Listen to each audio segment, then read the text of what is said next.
Coordinate देखने में तो हमको लगता है कि केवल एक चैप्टर है, पर इसके अंदर ही अंदर 5 चैप्टर हम लोगों को पढ़ने होते हैं। अगर कोई पॉइंट ओरिजिन से r की दूरी पर है और ये एंगल थीटा है, तो आप इसको r cos theta, r sin theta लिख लेते हैं। तो इसमें कोई बहुत ज़्यादा मेरा इंटरेस्ट नहीं है। तो आपने निश्चित रूप से पढ़ा होगा OGH 1:2, लेकिन यहाँ कुछ बच्चों को जो गलतफहमी होती है, मैं कहता हूँ ये O कौन, तो बच्चे मुझे बता देते हैं सर O का मतलब, क्योंकि उनको राइमिंग मिलती है O फॉर ऑर्थो सेंटर। मैंने कहा नहीं, O का मतलब होता है। हेलो बच्चों, कैसे हैं आप लोग? फिर से एक बार मुलाकात करने आ गए हैं आपके प्रिय अभिषेक त्रिवेदी सर, ABT सर।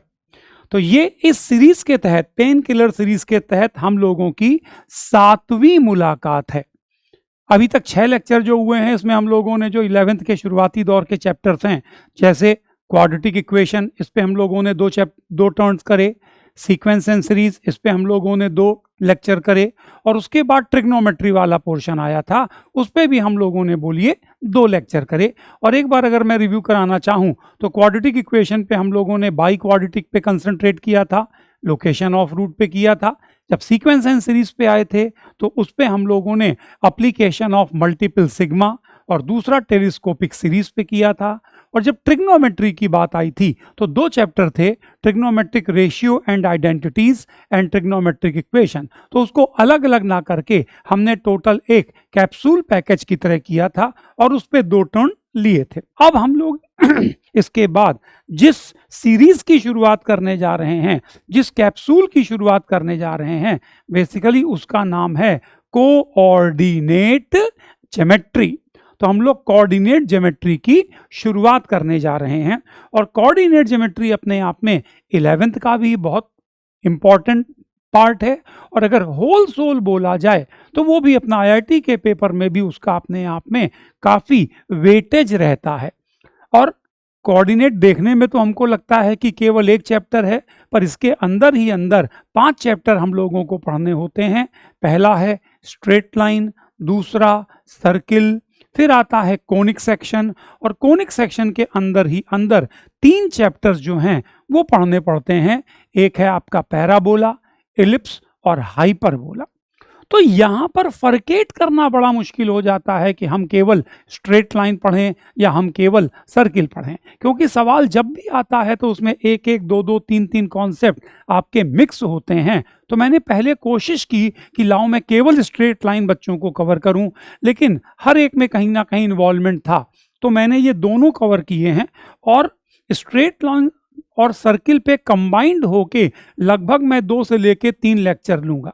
पहले तो देखिए स्ट्रेट लाइन के अंदर हम लोग क्या क्या पढ़ेंगे, जो भी उसकी बेसिक बातें हैं वो मैं जल्दी से एक बार रिव्यू तो करता ही रहूँगा, लेकिन हमारा जो सबसे मेन कंसंट्रेशन होगा वो मैं आपको बता दूं कि एक होता है पैरामीट्रिक फॉर्म, जिसको हम लोग सिमेट्रिकल फॉर्म के नाम से भी जानते हैं। अभी रिवाइज कराऊंगा आपको। इसके बाद इसमें पर्टिकुलरली हम लोग एंगल बाइसेक्टर की बात करेंगे। फिर इसके बाद मैं आपको थोड़ा सा कॉन्वेक्स रीजन या नॉन कॉन्वेक्स रीजन के बारे में थोड़ी सी जानकारी दूंगा।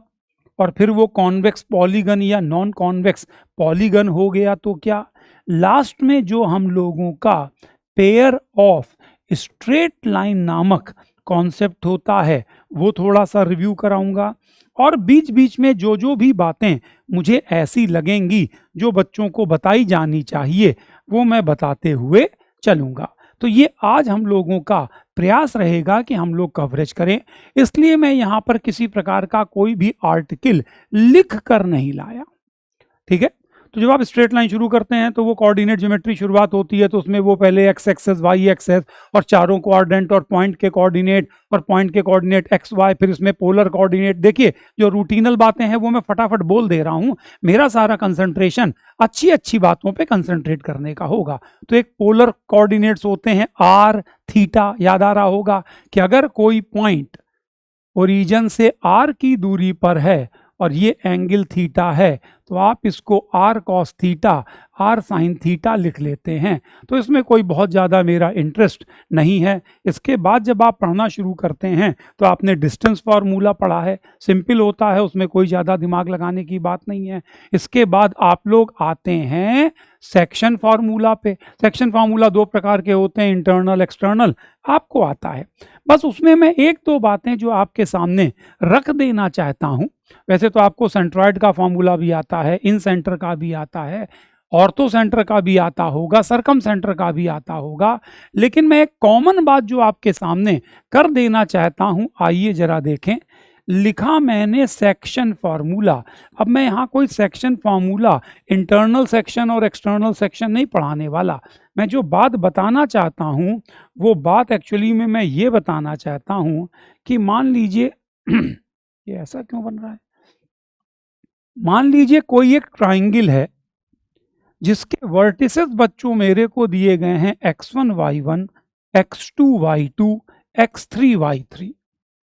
और जो मैं बात रखना चाहता हूं, कहता है एक पॉइंट है जो कि इस ट्राइंगल के अंदर है। एक पॉइंट है जो अभी मैंने इस ट्राइंगल के अंदर बनाया, और अगर मान लीजिए अब मैं इसको इन तीनों वर्टिसेस से ज्वाइन कर देता हूं, तो एक बन गई AP, एक बन गई BP, एक बन गई आपकी CP। अगर मैं इनका नाम ABC रख देता हूं, और खास बात मैं ये कहना चाहता हूं कि ये जो पॉइंट P है वो इस ट्राइंगल को ये जो तीन भागों में डिवाइड कर रहा है। अगर मैं मान लेता हूं कि इन भागों का एरिया, मान लो इस ट्राइंगल का एरिया है Δ1, इस ट्राइंगल का एरिया है Δ2, और इस ट्राइंगल का एरिया है Δ3। ये सवाल बेटा आ सकता है। जिनको ये बात पता होती है जो मैं बताने जा रहा हूं वो सेकंड्स में बोलो इस सवाल को कर देते हैं, नहीं तो बच्चे फिर काफी परेशान होने लगते हैं कि सर तीनों कोऑर्डिनेट, क्या सवाल है। जैसे मैंने किसी ट्राइंगल के तीनों वर्टिसेस दे दिए और कह दिया कि वो पॉइंट बताइए इस ट्राइंगल के अंदर जो इस ट्राइंगल के एरिया को Δ1, Δ2 और Δ3 एरिया में डिवाइड करे, या हो सकता है उसका रेशियो दे दे। ये तो मैंने Δ1 इसका प्रॉपरली एरिया लिखा, वरना मैं ये भी कह सकता था कि Δ1 इज टू Δ2 इज टू Δ3 जो है वो मान लीजिए कुछ W1 is to W2 is to W3 है। जैसे ये एरिया मान लो 10, ये 15, ये 20, तो मैंने रेशियो बोल दिया 2 इज टू 3 इज टू 4। हमसे कहता है इस पॉइंट का कोऑर्डिनेट्स बताइए, तो मैं आपको जानकारी के तौर पे दे देता हूं कि इस पॉइंट के कोऑर्डिनेट्स बोलो बच्चों होंगे, इसका एरिया है अगर Δ1 तो Δ1 multiplied by x1, Δ2 multiplied by x2। देख लीजिए x2 के सामने वाला ट्राइंगल Δ2 है और x3 के सामने वाला ट्राइंगल Δ3 है, और होल डिवाइडेड बाय नीचे मैंने लिख दिया Δ1 प्लस Δ2 प्लस Δ3। ऐसे ही बोलो y कोऑर्डिनेट भी हो जाएगा। अब अगर मैं Δ1, Δ2, Δ3 जो कि अपने आप में ट्राइंगल के एरियाज थे, अगर उसकी जगह उनका जो रेशियो है उसका इस्तेमाल कर लूं, मतलब मैं ये कह रहा हूं मान लो Δ1 10 था, ये 15, ये 20, तो रेशियो हो गया 2:3:4। तो मैं यहाँ Δ1 की जगह चाहूं तो W1 x1, W2 x2 और W3 x3 भी लिख दूं तो भी बोलिए मेरा काम चल जाएगा, जो कि आप बहुत आराम से समझ भी सकते हैं। तो पहले इस बात को दिमाग में रख लीजिए, क्योंकि अगर मान लीजिए ये जानकारी आपके पास नहीं हुई तो फिर आप क्या करते रहेंगे, let this point be x, y, फिर आप इस ट्राइंगल का एरिया निकालेंगे, इसका एरिया निकालेंगे, इसका एरिया निकालेंगे, इसके बराबर करेंगे, और किसी तरह से रो पढ़ के काफ़ी लेंथी तरीके से आप जाकर कहीं इस पॉइंट के कोऑर्डिनेट निकाल पाएंगे। तो ये सब नहीं करना है। ये पॉइंट जो है वो इस पूरे ट्राइंगल को 3 ट्राइंगल में डिवाइड कर रहा है। इसका एरिया डेल्टा 1, डेल्टा 2, डेल्टा 3, तो delta 1x1 plus delta 2x2 plus delta 3x3 upon delta 1 plus delta 2 plus delta 3। और अगर डेल्टा 1, डेल्टा 2, डेल्टा 3 का रेशियो W1:W2 W3 है तो वही W1x1 plus W2x2 plus W3x3 upon W1 plus W2 plus W3 बन जाएगा। तो ये बच्चों हमारा फार्मूला हो गया। अब इसके डेरिवेशन की हमको यहाँ पर कोई आवश्यकता नहीं है, बस हमने दिमाग में रख लिया ये एक ट्राइंगल है, ये एक पॉइंट है, 3 ट्राइंगल में डिवाइड हुआ। ए के सामने वाले का एरिया डेल्टा 1, बी के सामने डेल्टा 2, सी के सामने डेल्टा 3, तो इस पॉइंट के कोऑर्डिनेट हो जाएंगे delta 1 x1 plus delta 2 x2 plus delta 3 x3 upon delta 1 plus delta 2 plus delta 3। तो इसी का यूज करके आपने बच्चों देखो बहुत सारी चीजें पढ़ी हैं। जो आपने सेंट्रॉइड के कोऑर्डिनेट को पढ़ा है वो यही तो था। सेंट्रॉइड एक ऐसा पॉइंट होता है जो पूरे ट्राइंगल को 3 बराबर भागों में बांटता है। इसका मतलब इनका रेशियो हो जाता है 1:1:1। आ गया होगा बच्चों। 1:1:1 होते ही 1 into x1, 1 into x2, 1 into x3 upon x1 plus x2 plus x3, तो सेंट्रॉइड प्रूफ हो जाता है। अगर मैं इसी में इन सेंटर की बात करूं, सारे देखो इसी से दिखा दूंगा। इन सेंटर क्या हुआ, यहां से एक एंगल बाइसेक्टर खींचा, यहां से एंगल बाइसेक्टर और यहां से एंगल बाइसेक्टर। इसका नाम ए, इसका बी, इसका सी और इसको हम लोग कहते हैं इन सेंटर। अब ये जो इन सेंटर आपको दिखाई पड़ रहा है, ये इन सेंटर इस बड़े ट्राइंगल को 3 भागों में बांट तो रहा है।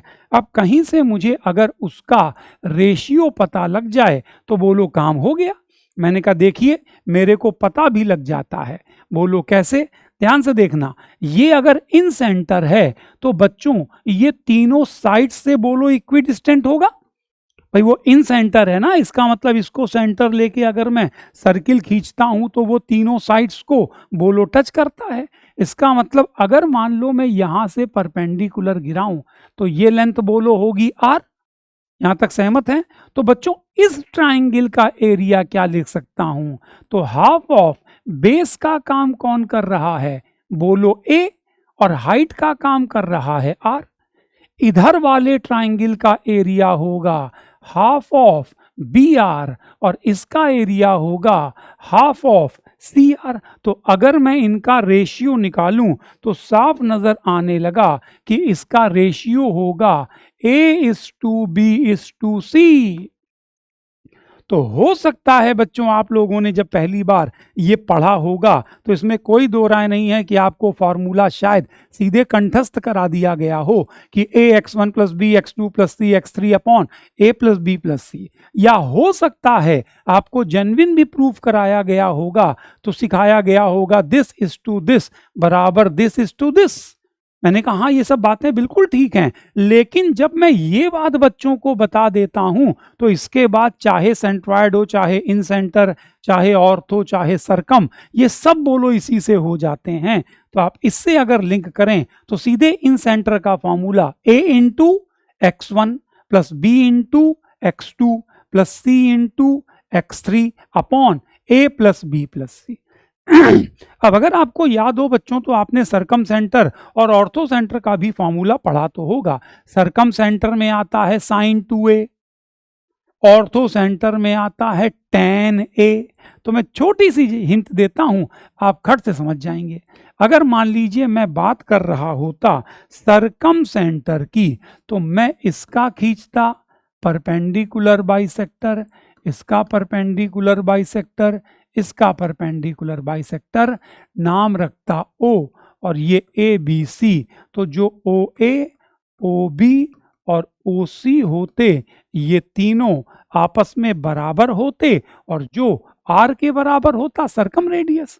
तो मेरा क्या प्लान है, मुझसे किसी ने कहा कि चलिए आप जरा सरकम सेंटर बताइए। अब मैं किसी तरीके से सरकम सेंटर निकालने के बजाय मेरा प्लान तो यही रहता है, मैंने ये मिलाया, ये मिलाया और ये मिलाया। अब ये जो ट्राइंगल दिख रहे हैं किसी तरह से मैं इन तीनों ट्राइंगल के एरियाज का रेशियो निकाल दूंगा।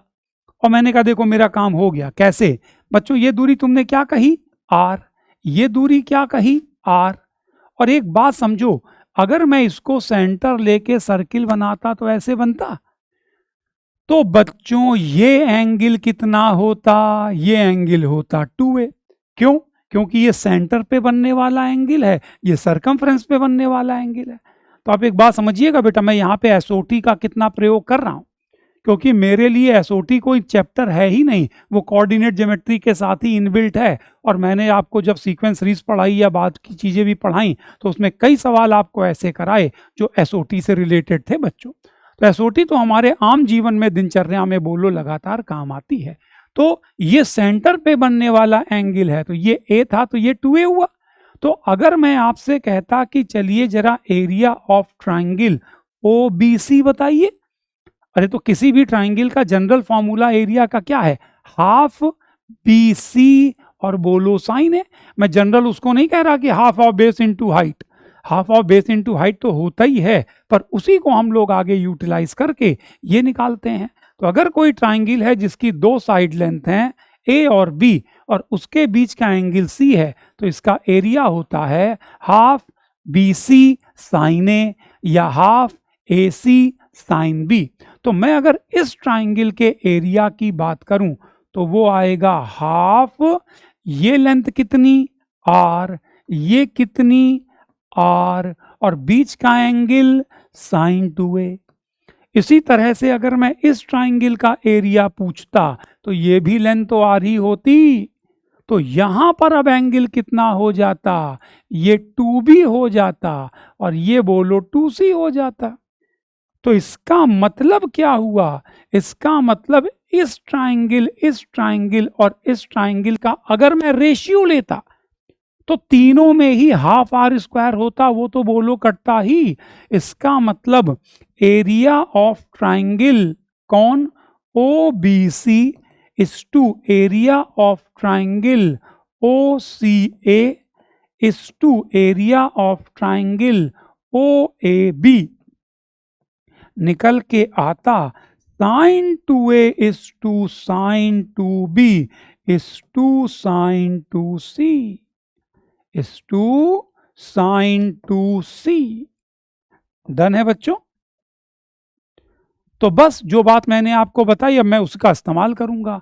तो साइन 2a इंटू x1 मतलब क्या आया, x1 into sine 2a whole divided by sigma sine 2a, comma ऐसे ही y कोऑर्डिनेट हो जाता। तो मैंने आपको ये बात बताने की कोशिश की कि आपको किसी पर्टिकुलर, कभी सेंट्रॉइड कभी इन सेंटर या इस पे कंसंट्रेट करने की बजाय W1 x1 plus W2 x2 plus W3 x3 upon W1 plus W2 plus W3 पर कंसंट्रेट करना चाहिए। ऐसे ही बच्चों यहाँ पर मैं ऑर्थो सेंटर का भी बोलो आपको बता सकता हूं, पर मैं चाहूंगा कि आज आप इसको HW नंबर 1 लिखें कि ऐसे ही मैंने आपको जो ये बताया है ऐसे ही आप ऑर्थो सेंटर का करें। और मैं ऐसे ही जानकारी हल्की सी दे देता हूं। ऑर्थो सेंटर क्या होता है, एल्टीट्यूड्स का इंटरसेक्शन। तो ये देखो ऑर्थो सेंटर को बच्चों हम लोग H से रिप्रेजेंट करते हैं, ऑर्थो सेंटर को हम लोग H से रिप्रेजेंट करते हैं। और अब देखिए बच्चों, मतलब ये H जो होता है वो ये ट्राइंगल का नाम अगर मैं ABC रखूं तो बस मैं जो बताने जा रहा हूं कि जो रेशियो होता है वो होता है 10A is to 10B is to 10C। मतलब ऑर्थो सेंटर इस ओरिजिनल ट्राइंगल को 3 हिस्सों में बांटता है और इसके जो ट्राइंगल के एरियाज का रेशियो होता है वो है 10A is to 10B is to 10C। तो इसी तरह से फॉर्मूला निकल जाता है x1 10A plus x2 10B plus x3 10C whole divided by 10A plus 10B plus 10C। बोलो डन। तो ये मैंने बात आपके साथ एक शेयर कर दी। इसी में एक जनरल बात जो होती है, बस मैं बोल देता हूं, आपने निश्चित रूप से पढ़ा होगा, OGH1:2, OGH1:2। लेकिन यहाँ कुछ बच्चों को जो गलतफहमी होती है, वो गलतफहमी चला मैं एक बार आप लोगों को दूर कर देता हूं।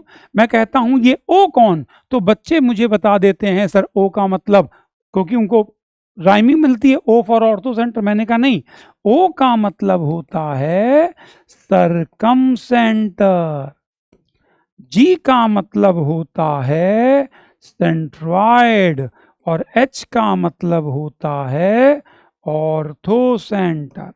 तो इस बात को बोलो एक बार, मैंने आपको रिवाइज करा दिया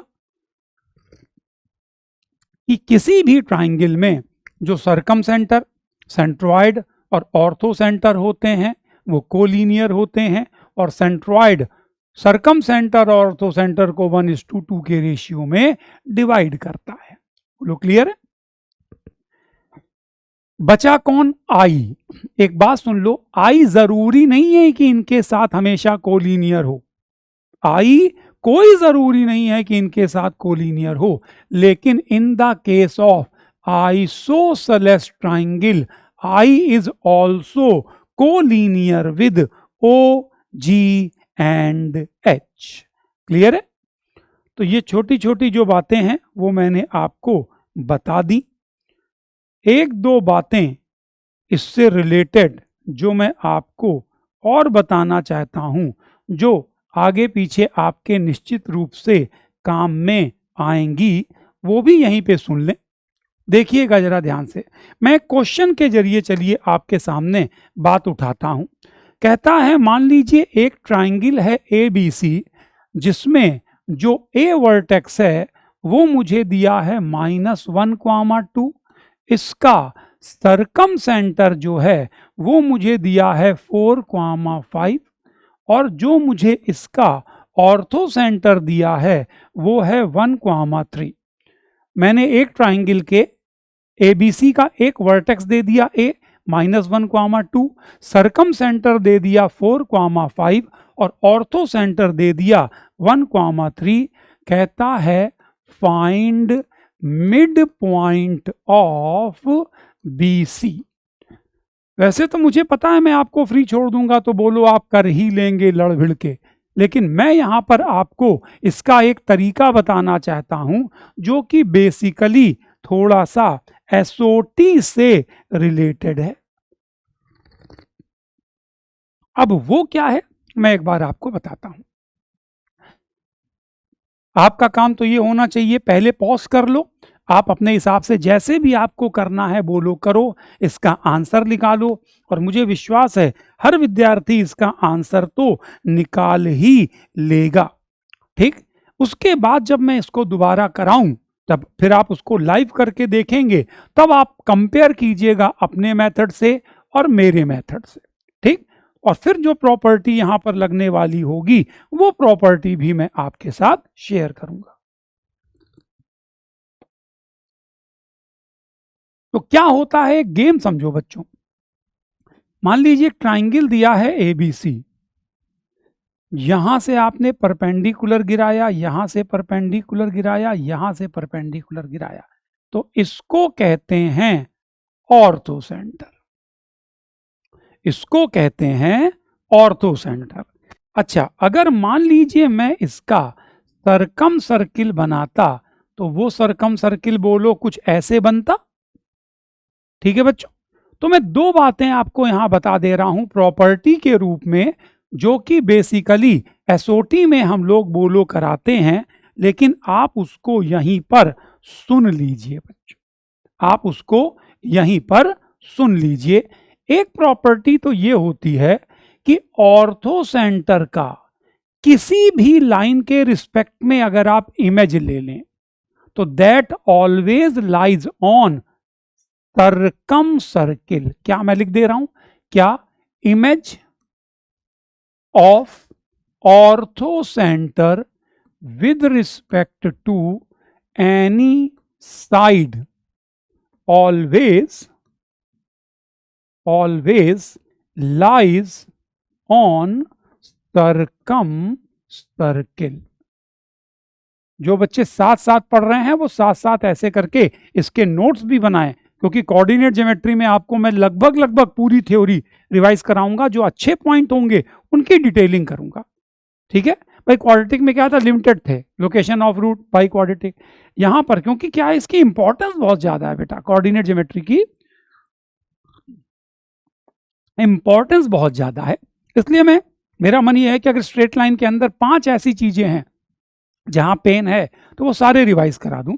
तो मैं ये बता रहा हूं कि अगर आप इस ऑर्थो सेंटर का इस लाइन के रिस्पेक्ट में क्या लेंगे, इमेज, तो वो 100% किस पे लाई करेगा, सरकम सर्किल पे लाई करेगा, यहां पे।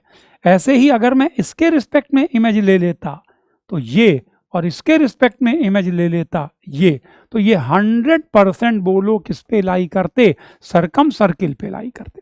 ये मैंने प्रॉपर्टी एड ऑन बता दी, भले यहाँ पे काम आए या ना आए। भाई बच्चे क्या कहेंगे, सर ये मुझे दिया है -1,2 और आपने ऑर्थो सेंटर मुझे दे दिया 1,3 और आपने सरकम सेंटर कहीं दे रखा है, कहीं आपने सरकम सेंटर बोलिए दे रखा है, वो है आपका 4,5। तो हो सकता है यहां पर ये प्रॉपर्टी डायरेक्टली अप्लाई ना हो, लेकिन मैंने एड ऑन जानकारी आपको दे दी। एक प्रॉपर्टी और बताता हूं बच्चों, वो प्रॉपर्टी यहां पर स्ट्रेट फॉरवर्ड लगाकर मैं सेकंड्स में क्वेश्चन कर लेता। अगर अभी तक अब आपने इसको लाइव किया होगा, तो अगर आपने इसका आंसर निकाला है तो कम से कम आपको बच्चों 2-3 मिनट लगे होंगे। मैं अब जो प्रॉपर्टी बताने जा रहा हूं उसकी सहायता से मैं इसको कुछ सेकंड्स में बोलो कर सकता हूं। क्या है प्रॉपर्टी, मैं लिखवा रहा हूं, लिखिए। Image of ortho centre, image of ortho centre, image of ortho centre on mid point. हो सकता है लैंग्वेज अजीब लगे लेकिन सुनते रहना, on mid point of any side, of any side is diametrically opposite to the, diametrically opposite to the opposite vertex, diametrically opposite to the other vertex लिख देता हूं। अब बच्चे कहते सर ये क्या बता दिया आपने। मैंने कहा इसको तुम 2 बार पहले पढ़ो और मैं इसको पहले अपोजिट लिख ही देता हूं। क्या कहा मैंने, इमेज ऑफ ऑर्थो सेंटर, मतलब किसकी इमेज लेनी है, ऑर्थो सेंटर की। मैंने कहा ऑन मिड पॉइंट, यहां बच्चे कंफ्यूज कहते हैं उनके लिए इमेज का मतलब तो ये होता है ऐसे करके एक लाइन दीजिए, एक पॉइंट दीजिए, तो इस पॉइंट के रिस्पेक्ट में इसकी इमेज हम निकाल देंगे। क्या पॉइंट के अबाउट भी इमेज होता है, तो मैंने कहा बेटा होता तो है। अगर हमारे साथ 12th के बच्चे यहां पर होंगे तो बोलो ऑड फंक्शन उन्होंने कुछ पढ़ा होगा कभी। एक होता है इवन फंक्शन, एक होता है ऑड फंक्शन। तो इवन फंक्शन के बारे में बच्चों क्या कहते हैं कि symmetrical with respect to y axis. जैसे मैं बात करता हूं cos x की या x स्क्वायर की, तो जो x स्क्वायर बनता है वो ऐसे बनता है, या जो cos x बनता है वो कुछ ऐसे बनता है। तो ये जो दोनों ग्राफ हैं वो इस y एक्सेस के अबाउट सिमेट्रिक हैं, जैसा इधर वैसा इधर, जैसा इधर वैसा इधर।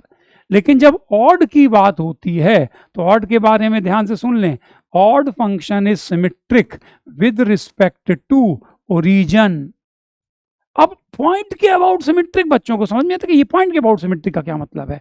पॉइंट के अबाउट सिमेट्रिक का, जैसे मैं इसका एग्जांपल क्या देता हूं, साइन एक्स। तो साइन एक्स का ग्राफ जब आप बनाते हैं तो बोलिए कुछ ऐसे करके आपने बनाया, और मैं कह रहा हूं कि ये जो फंक्शन है वो ओरिजिन के अबाउट सिमेट्रिक है।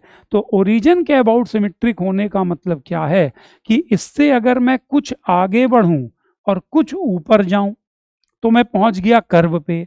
अगर मैं यही ठीक पीछे का हूं, माइनस अल्फा और माइनस बीटा, तो भी अगर मैं कर्व पे पहुंच जाऊं तो हम कहते हैं ऐसा केवल एक पॉइंट के लिए नहीं, हर एक के लिए बोलो होना जरूरी है। तो हम लोग कहेंगे कि ये जो कर्व है वो ओरिजिन के अबाउट सिमेट्रिक है। या किसी पॉइंट के अबाउट सिमेट्रिक होने का मतलब क्या हुआ, फिर समझा देता हूं। ओरिजिन के अबाउट सिमेट्रिक होने का क्या मतलब हुआ कि अगर मैं इसको इससे मिलाऊं और इसको इससे मिलाऊं तो ये जो पॉइंट होगा वो बेसिकली इन दोनों का मिड पॉइंट होगा। तो ये अगर अल्फा बीटा, ये माइनस अल्फा माइनस बीटा, तो ये देखो मिड पॉइंट है। वरना किसी भी पॉइंट के अबाउट, मान लो कोई एक पॉइंट मुझे दिया गया h क्वामा के, और कोई कहे कि मेरा जो कर्व है वो एच के अबाउट सिमेट्रिक है, मतलब मैं यहां से कुछ आगे जाऊं कुछ ऊपर जाऊं, तो मैं कहां पहुंचा। इस पॉइंट के कोऑर्डिनेट बच्चों अब क्या हो जाएंगे, h प्लस एक्स क्वामा के प्लस वाई। और इतना ही अगर मैं पीछे आ जाऊं तो h माइनस एक्स के माइनस वाई, तो इस पॉइंट के कोऑर्डिनेट हो गए h माइनस एक्स के माइनस वाई। तो इस पॉइंट को भी बोलो कर्व पे होना चाहिए और इस पॉइंट को भी कर्व पे होना चाहिए। तो हम कहते हैं कि ये कर्व इस पॉइंट के अबाउट सिमेट्रिक है।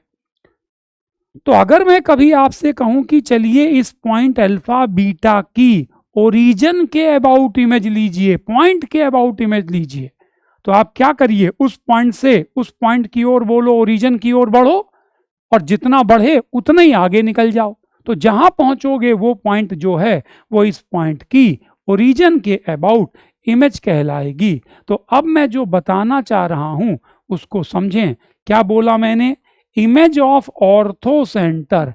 ये जो ऑर्थो सेंटर है, अगर मैं इमेज ऑफ ऑर्थो सेंटर लूं किस पर, मिड पॉइंट से ऑफ एनी साइड, जैसे ये साइड BC है, इसका मिड पॉइंट मान लो यहां पर है जिसका मैंने नाम रखा K। तो अगर मैं ऑर्थो सेंटर जो मेरा H था उसका K के रिस्पेक्ट में अगर क्या लूं, image of ortho centre on mid point of any side. अब उसके बाद खास बात क्या है कि जो तुम इसका इमेज लोगे वो जो होगा, इंपॉर्टेंट बात बता रहा हूं, ये तो तय है कि ये भी सरकम सर्किल पर ही होगा, लेकिन उससे बड़ी बात है कि वो जो होगा diametrically opposite to the other vertex. Side तुमने ये लिए, तो इस साइड पर B और C दो वर्टेक्स तो बोलो आ चुके, तो बचा कौन, A। तो ये जो पॉइंट होगा वो A का डायमीट्रिकली, यहां से बनाता हूं ऐसे करके, डायमीट्रिकली अपोजिट पॉइंट होगा। डायमीट्रिकली का मतलब समझ रहे हो, मतलब ये जो होगा वो इस सर्किल का डायमीटर होगा, अर्थात ये जो पॉइंट होगा वो इसका सरकम सेंटर होगा। अब मेरे लिए ये सवाल एक लाइन में बोलो खत्म होने को तैयार है। कैसे खत्म होने को तैयार है जरा समझ लो बच्चों, यही डाटा दिया हुआ है। तुमने अगर इसको किया होगा, मैं फिर कह रहा हूं, कम से कम आपने 2.5-3-4 मिनट लगाए होंगे। मैं घड़ी देख के 30 सेकंड में कैसे कर सकता हूं, 30 भी नहीं लगेगा। ध्यान से देखिए, तुमको सरकम सेंटर दे रखा गया है 4,5, ये है 4,5, और ये दोनों पॉइंट एक दूसरे के डायमीट्रिकली अपोजिट हैं। इसका मतलब 4-5 जो होगा वो इन दोनों का मिड पॉइंट होगा। तो बोलो इस पॉइंट के कोऑर्डिनेट मैं ऐसे ही बता देता हूं कि दिस प्लस दिस अपॉन 2, तो 4 दूनी 8, और इधर आके बोलो हो गया 9, और ये बोलो हो गया 8।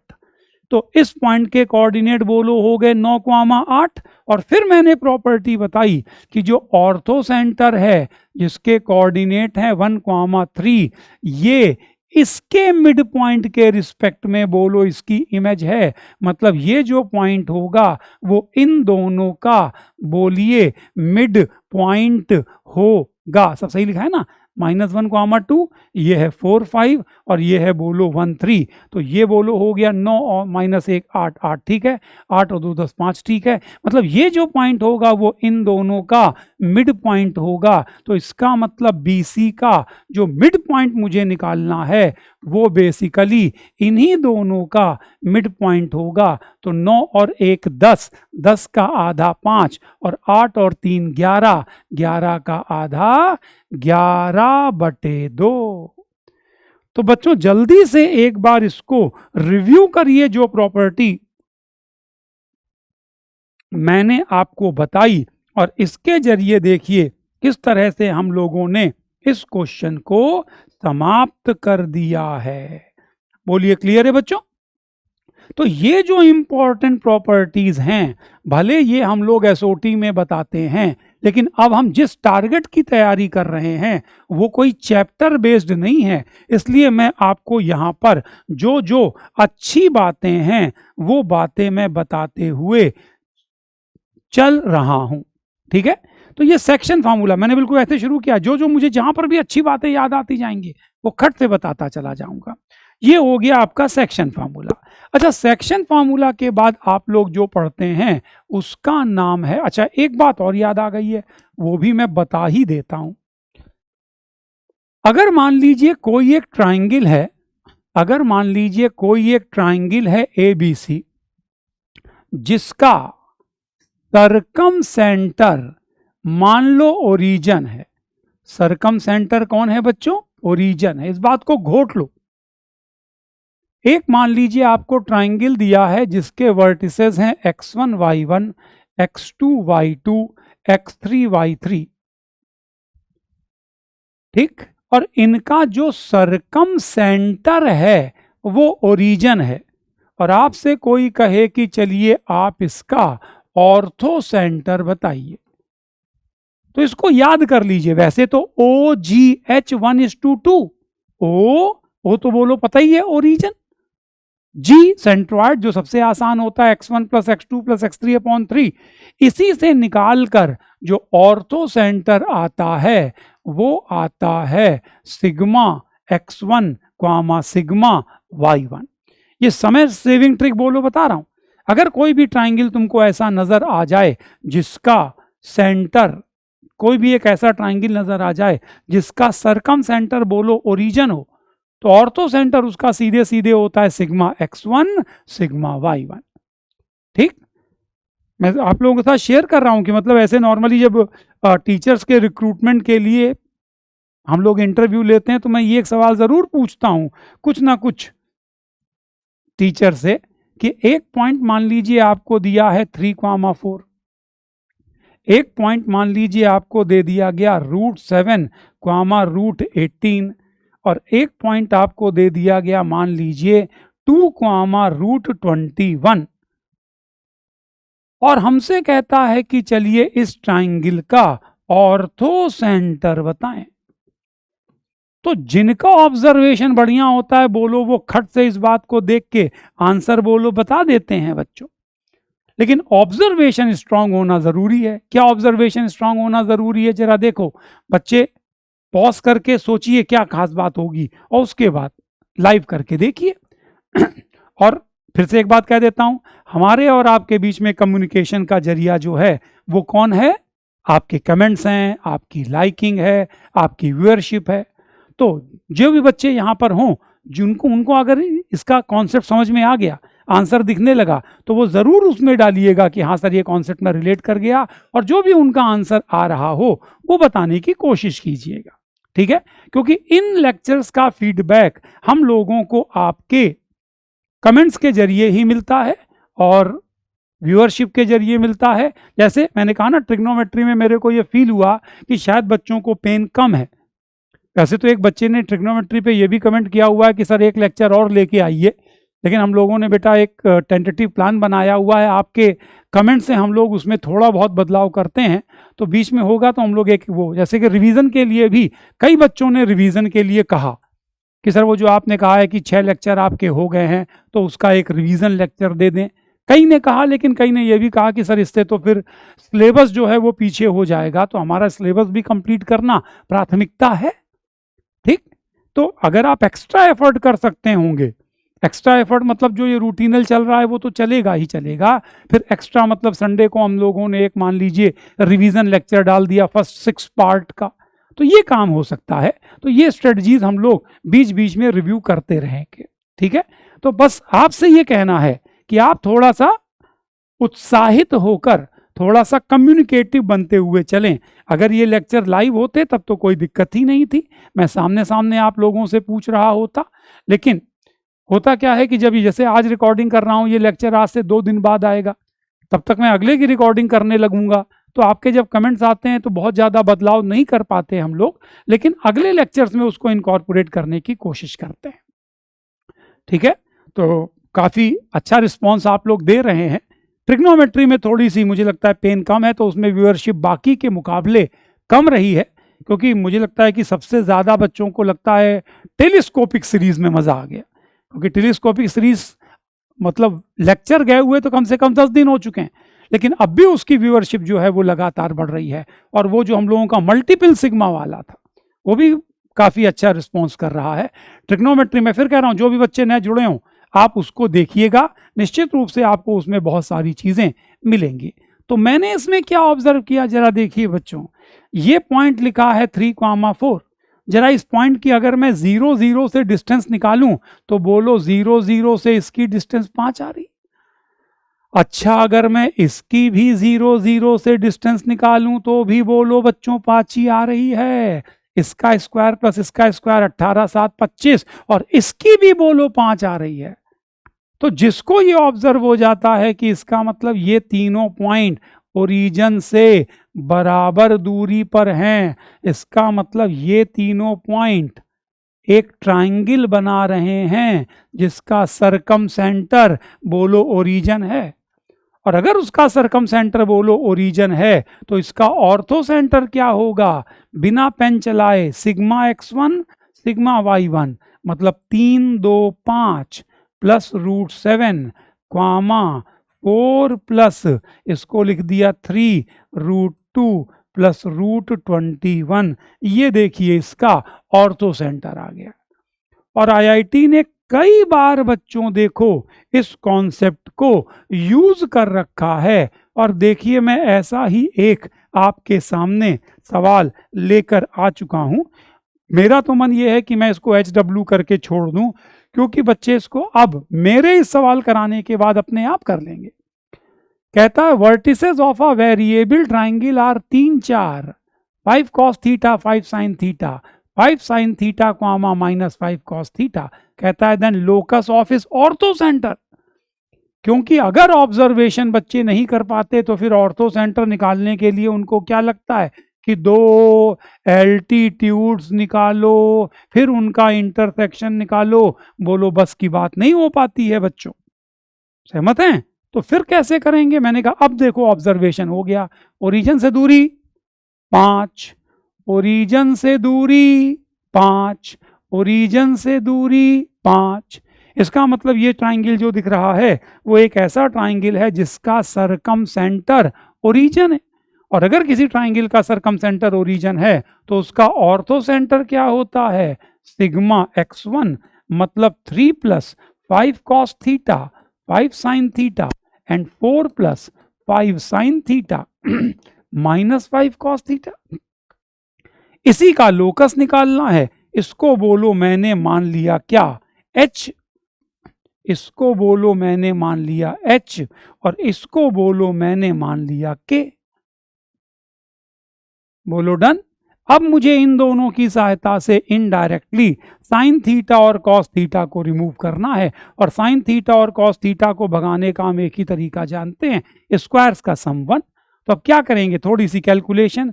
यहाँ से ध्यान से देखो तो 5 cos थीटा + 5 sin थीटा हो गया h-3, और यहाँ से देखो तो 5 sin थीटा -5 cos थीटा बोलो हो गया k-4। अगर मैं इन दोनों को सीधे सीधे ऐड कर दूं तो देखो यहाँ से साइन थीटा मिल गया h + k -7 whole divided by बोलो 10, और अगर मैं सब्ट्रैक्ट कर देता तो बोलो यहां से मुझे cos थीटा मिल जाता, ये कटता तो ये आ जाता h माइनस के प्लस 1/10 और दोनों के स्क्वायर का सम बोलो 1। तो और बाद में एच के को एक्स वाई रख देते तो x प्लस वाई माइनस 7, तो x प्लस वाई माइनस 7 और ये है x माइनस वाई प्लस 1, तो x प्लस वाई माइनस 7 और x माइनस वाई प्लस 1 का होल स्क्वायर बोलिए हो गया आपका 100 के बराबर। अब आपको लगे कि अरे सर ये तो रूटीन है, अरे भाई ये ऑब्जर्वेशन कोई छोटा मोटा नहीं होता है, इसलिए ये बातें मैं आपके कभी हो सकता है आपने सुनी हो तो मैं वो ब्रशअप कर रहा हूं, नहीं सुनी है तो सिखा रहा हूं। ऑर्थो सेंटर का किसी भी साइड के मिड पॉइंट के रिस्पेक्ट में अगर इमेज लोगे तो वो सामने वाले अपोजिट वर्टेक्स का डायगोनली अपोजिट होगा। तो ये सब बातें बच्चों पता नहीं होती हैं बच्चों को, इसलिए मैं आपको ये सारी बातें एक एक करके बता रहा हूं। तो मुझे जो जो अच्छी अच्छी बातें लगेंगी कि जो शायद बच्चों को ना पता हो वो मैं आपको बताता जाऊंगा। चलिए अब आते हैं हम लोग, भाई सेक्शन फार्मूला के बाद आपने एरिया ऑफ ट्राइंगल पढ़ा था, बताने के लिए कुछ नहीं है, 3 point x1 y1 x2 y2 x3 y3, चाहे डिटर्मिनेंट से निकालो चाहे फार्मूला याद करो, और नहीं तो एक ट्रिक है x1 y1 x2 y2 x3 y3 x4 y4 1/2 बाहर लिखते हैं, इनको सेकेंड ऑर्डर का डिटर्मिनेंट मानते जाओ। तो this into this minus this into this into this minus this into this into this minus this into this. तो ये बात तो मैं मानता हूं कि बच्चों को पता होगी, तो इसमें कोई ज़्यादा इंटरेस्ट नहीं। फिर आपको बोलो क्वाड्रिलेटरल का एरिया निकालना भी आता है, बिल्कुल आता है। क्वाड्रिलेटरल का एरिया निकालना है, मैं 2 ट्राइंगल में डिवाइड करूंगा, दोनों का अलग अलग एरिया निकालूंगा, मॉड लेके ऐड करूंगा। कुछ बच्चों को ये भी ट्रिक पता होती है कि अगर मान लीजिए आपको 4 पॉइंट्स दिए हैं ए बी सी डी, तो अगर आप सारे वर्टिसेस को ऑर्डर में लिख के चलते हो, ऑर्डर में मतलब ए के बाद किसको जोड़ा, बी को, बी के बाद सी को, सी के बाद डी को, तो इसी क्रम में अगर आप लिखते चले जाते हैं, मतलब ये x1 y1, ये x2 y2, ये x3 y3, और फिर चौथा कौन, यहां 4 क्यों लिख दिया, यहां तो 1 आना था बच्चों, ट्राइंगल की बात कर रहा था ना पहले, तो पहले ट्राइंगल की बात कर रहा था। तो ट्राइंगल में क्या होता है, ये पहला वर्टेक्स, ये दूसरा, ये तीसरा, पहले को दूसरे से मिलाया, पहले को दूसरे से मिलाया, दूसरे को तीसरे से मिलाया, दूसरे को तीसरे से मिलाया, तीसरे को पहले से मिला दिया। लेकिन अगर मान लीजिए मैं बात कर रहा होता क्वाड्रिलेटरल का, तो पहले को दूसरे से, दूसरे को तीसरे से, तीसरे को चौथे से, और चौथे को फिर पहले से मिलाता, तो ये पॉजिटिव और ये निगेटिव। ये भी बच्चों को पता होता है, इसमें भी मेरे को कोई बहुत ज़्यादा इंटरेस्ट नहीं है। और चाहे आपका ये क्वाड्रिलेटरल होता, चाहे पेंटागन, चाहे हेक्सागन, बोलो सब में लगता, but with the condition all the vertices are in order. देखो ट्राइंगल में लफड़ा नहीं होता, अगर तुम्हें 3 पॉइंट दिए, किसको पहला मानूं, किसी को भी मानो, दूसरा किसको, किसी को भी, तीसरा किसको, बचे हुए को, बन गया ट्राइंगल। लेकिन जब क्वाड्रिलेटरल होता है तो थोड़ा लफड़ा है बच्चों, क्योंकि अगर मैंने 4 पॉइंट आपको दिए ए बी सी डी, कोई क्रम में नहीं बोले, बस कहा 1, 2, 3, 5 एंड सो ऑन, इससे एरिया बताइए, तो बच्चों कहीं आपने पहले के बाद गलती से ये लिख दिया, फिर ये, फिर ये, फिर ये, तो जब क्वाड्रिलेटरल बनेगा ही नहीं तो एरिया नहीं निकलेगा बच्चों। तो इसका मतलब यहाँ पर सारे वर्टिसेस का ऑर्डर में होना ज़रूरी है। तो अगर आपको डाउट हो तो पहले डायग्राम बनाकर ऑर्डर सेट कर लेना, और फिर इसी क्रम में लिखते हुए बोलो आप इसका एरिया निकालना। अभी तक मैंने इसमें कोई भी खास बात नहीं बताई, बस मैं एक सवाल का रेफरेंस देना चाहता हूं, मेरी एक बात समझना। ये मैं बात कर रहा हूं लगभग 2013 या 2014 की, उस समय मैं जिस सिस्टम में हुआ करता था, उस समय मैंने ये एक सवाल बोलो एक बार डाला। तो भाई हम लोग पेपर बनाते हैं तो एक बार चेक करने के लिए जाता है, तो फिर हमारे मित्र लोग चेक करते हैं, तो उस सवाल पे उन्होंने ऑब्जेक्शन किया। उसके बाद से फिर देखिए ये कॉन्सेप्ट की तरह बना मुझे 4 पॉइंट दिए गए A B C D। सवाल मैंने क्या डाला था कि 4 पॉइंट मैंने दिए थे, गिवन 4 पॉइंट्स, 4 पॉइंट, और मैंने पूछा था find the sum of areas of all possible quadrilateral. हो सकता है कुछ बच्चे मेरी बात समझ गए हों। सवाल ऐसे दिया था कि 4 पॉइंट दिए थे, A1, 2, B कुछ, C कुछ, D कुछ, और मैंने सवाल क्या पूछा था कि find summation of areas of all the possible quadrilateral, जितने भी संभव क्वाड्रिलेटरल बन सकते हैं उन सभी के एरियाज का सम बताइए। तो जब ये सवाल गया तो मेरे मित्र ने ऑब्जेक्शन कर दिया कि सर आपने 4 पॉइंट दे रखे हैं, और 4 पॉइंट दे रखे हैं तो फिर क्वाड्रिलेटरल समेशन क्यों पूछ रहे हैं, एक ही तो बनेगा। तब मैंने कहा नहीं यार देखो, यहाँ पे छोटा सा फेर हो सकता है, और मैंने भी एक नाम भी लिया था, कॉन्वेक्स रीजन और नॉन कॉन्वेक्स रीजन। वो भी बात देखिए मैं यहीं पे आपके साथ करूंगा। अगर मैंने 4 पॉइंट आपको ऐसे दिए और कहा क्वाड्रिलेटरल बनाओ, तो बच्चे कहते हैं सर इसमें तो कोई चांस ही नहीं है, बस एक ही क्वाड्रिलेटरल बन सकता है। मैंने कहा इसमें कोई दो राय नहीं है बच्चों, इनकी सहायता से तो केवल एक ही क्वाड्रिलेटरल बनेगा। कुछ पीएनसी में घुस जाते हैं कि सर आपने 4 पॉइंट दिए और आपको क्वाड्रिलेटरल बनाना है, क्वाड्रिलेटरल बनाने के लिए 4 मेरे को वर्टेक्स चाहिए, तो 4C4 और 4C4 वैल्यू 1 होती है। मैंने कहा अब गेम एक्चुअली में ये है कि बच्चों मान लो मैंने तुमको 4 पॉइंट ऐसे दिए, 1 2 3, और मान लो चौथा पॉइंट चुपके से यहां दे दिया, तो बताइए क्या इन 4 पॉइंट की सहायता से क्वाड्रिलेटरल संभव होगा कि नहीं होगा? पहले सोचिए आराम से, क्योंकि हर बार ऐसा ही मिले ये जरूरी थोड़ी ना होता है। तो यहां की अगर बात करता हूं तो बच्चे एकदम रुक जाते हैं। मैंने कहा बिल्कुल संभव होगा, और वो जो क्वाड्रिलेटरल होगा वो इनफैक्ट तुम्हारा नॉन कॉन्वेक्स क्वाड्रिलेटरल होगा। ये होते हैं कॉन्वेक्स क्वाड्रिलेटरल, और यहां जो मैं बनाने जा रहा हूं वो है नॉन कॉन्वेक्स क्वाड्रिलेटरल। अब ये नॉन कॉन्वेक्स क्वाड्रिलेटरल क्या होगा? मैंने कहा ध्यान से देखो तो कुछ ये कहानी है ऐसे, ये देखो क्वाड्रिलेटरल तो है ना भाई, 4 साइड्स हैं, बिल्कुल क्वाड्रिलेटरल। तो ये क्वाड्रिलेटरल बोलो बन गया। मैंने कहा यही तो मैं गेम समझाना चाह रहा हूं कि अगर ये 4 पॉइंट तुम्हारे पास थे, मैंने कहा क्वाड्रिलेटरल बनाओ, नॉन कॉन्वेक्स बन रहा है, तुमने ये बनाया, मैंने कहा इसको बेटा देखो तुमने इधर से खोला, मैं चाहूं तो बोलो इसको इधर से खोल दूं, और कोई कहे कि सर एक बार इधर से खोला, एक बार इधर से, एक बार इधर से खोल देता हूं। तो इस बात को महसूस कीजिए, इसका मतलब इन 4 पॉइंट से यहां पर 3 प्रकार के क्वाड्रिलेटरल बोलो बने जा रहे हैं, 3 प्रकार के। और मैंने पूछा था इन सभी बनने वाले क्वाड्रिलेटरल के एरियाज का सम।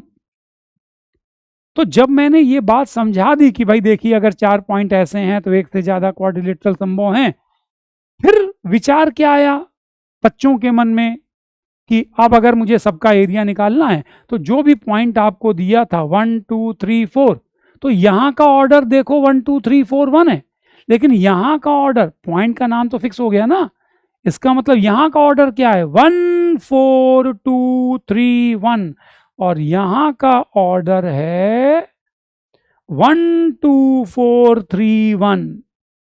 तो उन्होंने फिर तीनों क्वाड्रिलेटरल का, आप मेरी बात समझ पा रहे हैं ना? जैसे अगर मुझे इसका एरिया निकालना होगा तो मैं उस ट्रिक से कैसे करूंगा, 1 को किससे मिलाया 2 से, तो लिखूंगा x1 y1, फिर लिखूंगा x2 y2, फिर 2 को मिलाया 4 से तो लिखूंगा x4 y4, फिर 4 को 3 से तो x3 y3, फिर 3 को 1 से x1 y1, फिर देखो हाफ बाहर, फिर ये पॉजिटिव, ये negative, positive negative, positive negative, positive negative, जो भी आया ऊपर से मॉड लगा दिए। तो फिर भाई उन्होंने इसका एरिया अलग निकाला, इसका अलग निकाला, इसका अलग निकाला और फिर उसका आंसर निकाला। अब मैं ये समझाना चाहता हूं कि देखो ये सब भी करने की जरूरत नहीं है, क्योंकि ध्यान से देखो इनके सारे एरियाज का सम जो होगा वो केवल ये जो बाहर का ट्राइंगल दिख रहा है फॉर्म्ड बाय 1 2 3 इसी के एरिया का बोलो डबल हो जाएगा। क्योंकि ध्यान से देखो ये जो क्वाड्रिलेटरल था इसका एरिया था ये बड़ा ट्राइंगल माइनस ये छोटा सा ट्राइंगल, इसका देखोगे तो ये बड़ा ट्राइंगल माइनस ये छोटा सा ट्राइंगल और ये बड़ा ट्राइंगल माइनस ये छोटा सा ट्राइंगल। तो जब तुम इन सब को जोड़ोगे तो बड़ा ट्राइंगल बड़ा ट्राइंगल बड़ा ट्राइंगल मतलब 3 बार बड़ा triangle minus delta 1 plus delta 2 plus delta 3 और ये delta 1 plus delta 2 plus delta 3 मिल के बन गया डेल्टा, मतलब आंसर आएगा 2 डेल्टा। तो कोई इसमें गधा मजूरी करने की जरूरत नहीं थी, केवल बाहर बाहर बाहर बनने वाले ट्राइंगल का एरिया निकालते और उसी का डबल कर देते। फिर मैंने इस कॉन्सेप्ट को कईयों बार बच्चों यूज किया। कईयों बार कैसे यूज किया? यहां कितने पॉइंट दिए थे? 4। क्या बना रहा था? क्वाड्रिलेटरल। फिर मैंने 5 पॉइंट दिए और कहा इन 5 पॉइंट से बनने वाले सारे पेंटागन्स के एरियाज का सम बताओ। तो आप एक बार पॉज करके जल्दी से बेटा 10 सेकंड 15 सेकंड में विचार बनाएं कि मैंने क्या गेम खेला होगा। क्योंकि अगर कॉन्वेक्स बनता तब तो एक ही बनता बच्चों, अगर कॉन्वेक्स बनता तब तो एक ही बनता, और अगर मैं कह रहा हूं एक से ज्यादा बन रहे हैं इसका मतलब कॉन्वेक्स नहीं बन रहा होगा, इसका मतलब वो नॉन कॉन्वेक्स या कॉनकेव बन रहा होगा। तो कहानी कुछ ऐसी होगी। आप लोग पॉज करके अपने आप सोचें और जब आपका मन भर जाए उसके बाद फिर आप लाइव करके इस वीडियो को देखने की कोशिश करें। तो मैंने 4 पॉइंट कुछ ऐसे दिए कि 4 तो किनारे किनारे हो गए, एक बीच में हो गया। और फिर मैंने कहा था कि आप इससे बनने वाले सारे पेंटागन्स का एरिया बताइए। तो यहां पेंटागन कैसे बनेगा? मैंने कहा देखो ये मिलाया, ये मिलाया, ये मिलाया, ये मिलाया, ये मिलाया, अरे एक बार इधर से खोला, फिर एक बार बोलो हमने इधर से खोला, एक बार इधर से खोला, एक बार इधर से खोला, तो बोलो 4 बनेंगे। और फिर उनके एरियाज का सम क्या आएगा? तो मैं कह रहा हूं कि सिग्मा एरिया आएगा तुम्हारा 3 टाइम ये जो बाहर बाहर से बनने वाला क्वाड्रिलेटरल होगा उसके एरिया से। सेमी कॉन्सेप्ट तो बोलो चला। कैसे भाई? इसके एरिया की अगर मैं बात करता तो इस क्वाड्रिलेटरल के एरिया में से ये डेल्टा 1 बाहर करता, इसमें से बोलो ये डेल्टा 2 बाहर करता, इसमें ये डेल्टा 3 बाहर करता, इसमें डेल्टा 4। तो कितनी बार जोड़ा? 4 बार। और घटाया किसको? Delta 1 plus delta 2 plus delta 3 plus delta 4, और इन सब का सम जो है वो डेल्टा ही है। तो आंसर आ गया 3 डेल्टा, मतलब जो बाहर बनने वाला क्वाड्रिलेटरल है उसके एरियाज का 3 गुना। बोलिए बच्चों, सहमत होंगे? क्लियर है? तो ये जो छोटी छोटी बातें थी वो मैंने उसके अंदर जो पेनफुल पॉइंट हो सकते थे वो बता दिए। इसके बाद लोकस आता है, तो लोकस के बारे में आपको जानकारी है। फिर स्ट्रेट लाइन आती है। स्ट्रेट लाइन में भी पहले वो ग्रेडियंट मतलब स्लोप बताया जाता है, फिर एक्स इंटरसेप्ट वाई इंटरसेप्ट बताया जाता है, फिर different forms of straight line चलते हैं, 2 point form, slope point form, intercept form, x upon a plus y upon b is equal to 1। उन सब फॉर्म में हमारा किसी प्रकार का कोई बहुत ज़्यादा इंटरेस्ट नहीं है। अब इसमें जो मेरा मेन इंटरेस्ट आता है वो आता है जाकर वही जो पैरामीट्रिक फॉर्म या सिमेट्रिक फॉर्म होते हैं। बाकी फॉर्म तो रूटीनल हैं, तो उसमें मेरा कोई बहुत ज़्यादा इंटरेस्ट नहीं है। तो अब हम लोग करने जा रहे हैं कौन सा फॉर्म? पैरामीट्रिक फॉर्म या सिमेट्रिकल फॉर्म। मेरे ख्याल से आपको मेरा पैटर्न अच्छा लग रहा होगा कि मैं आपको ए से लेके जेड तक स्ट्रेट लाइन के सारे कॉन्सेप्ट मुंह से बोलता जाऊंगा, लेकिन जो जो पेनफुल पॉइंट हो, क्योंकि 7 डिफरेंट फॉर्म्स होते हैं, बाकी 6 बहुत ही रूटीनल हैं, तो उसमें काहे को फालतू दिमाग लगाना है, जो ढंग का है वो रिवाइज कर ले। पैरामीट्रिक फॉर्म या सिमेट्रिकल फॉर्म। अब ये पैरामीट्रिक फॉर्म या सिमेट्रिकल फॉर्म क्या कहता है, मैं एक बार जानकारी दे दूं। कहता है a straight line passing through a point x1, y1 having angle of inclination theta. अगर आपने कभी पढ़ा होगा पैरामीट्रिक फॉर्म तो आपको तुरंत याद आ गया होगा x minus x1 upon cos theta बराबर y minus y1 upon sine theta बोलो बराबर प्लस माइनस आर। मैं तो जब भी पैरामीट्रिक फॉर्म क्लास में पढ़ाता हूं तो बच्चों से कहता हूं बताओ इसके अंदर कितने चीजों की आवश्यकता। वो कहते हैं 3, एक है x1 y1, एक है थीटा, एक है आर। मैंने कहा एक बात बताओ यार, बचपन से तो हम ये पढ़ते चले आ रहे हैं कि किसी भी स्ट्रेट लाइन की इक्वेशन को निकालने के लिए मेरे को केवल 2 चीजों की आवश्यकता है, एक दे दो पॉइंट, एक दे दो स्लोप, कोई भी 2 दे दो, 2 इंटरसेप्ट दे दो तो भी निकाल दूंगा। मैंने कहा ये कैसा फॉर्म आ गया जिसके लिए 3 चीजों की आवश्यकता है कि पॉइंट, इंक्लिनेशन और आर। और मैंने कहा अगर इसके लिए 3 चीजों की आवश्यकता है तो हम इसको पढ़ें क्यों, जब मेरे पास इतने सारे फॉर्म पहले से मौजूद हैं जो कि हमारा 2 से ही काम चलवा देते हैं। तो ये कैसा फॉर्म है। तो मैंने कहा इसको पहले तुम ऐसे फील करो कि ये इनडायरेक्टली कोई फॉर्म नहीं है, क्योंकि स्ट्रेट लाइन तो हमारी यहीं खत्म हो गई। कैसे, अरे ये तुमने दिया है पॉइंट, ये दिया थीटा, अगर मैं इसको इधर फेंक दूं तो ये देखो साइन थीटा यहां गया, sine theta upon cos theta बना बोलो टेन थीटा। तो ये लिखा है y माइनस y1 बराबर tan theta into x minus x1, और टेन थीटा होता है स्लोप। तो ये स्लोप पॉइंट फॉर्म ही तो है, y माइनस y1 बराबर m into x minus x1। तो ये प्लस माइनस आर यहां क्या करने लगा। मैंने कहा अब इस बात को समझने की कोशिश करो। इनफैक्ट अगर बोलूं तो ये अपने आप में एक सवाल है जिसका आंसर आपको याद कराने की कोशिश की जा रही है। क्या है सवाल, a line passing through a point x1, y1 having angle of inclination theta, और मुझे इस लाइन पर एक पॉइंट चाहिए जो इससे r की दूरी पर हो। तो ऐसे कितने पॉइंट होंगे, 2, एक आगे होगा r तो एक पीछे होगा r। कितने पॉइंट मिले, 2। इसीलिए देखो हम लोग इसको सिमेट्रिकल फॉर्म कहते हैं, क्योंकि इसके रेफरेंस में एक पॉइंट आगे मिला, एक पॉइंट पीछे मिला, और ये बोलो मिड पॉइंट है, ये इसका मिड पॉइंट है। का मतलब ये सिमेट्रिकली 2 पॉइंट मिले तो हम कहते हैं सिमेट्रिक। अब ये पैरामीट्रिक फॉर्म क्या है, मैंने कहा एक बात ना, अगर ये r फिक्स है तब तो बोलो ये एक पॉइंट है, और वो पॉइंट कौन होगा, x1 plus minus r cos theta, y1 plus minus r sine theta. तो ये एक्चुअली में एक सवाल है, इसका आंसर मैंने घोट लिया। क्या है सवाल, एक लाइन है जो एक पॉइंट x1 y1 से पास हो रही है, इसका एंगल ऑफ इंक्लिनेशन जो है वो थीटा है।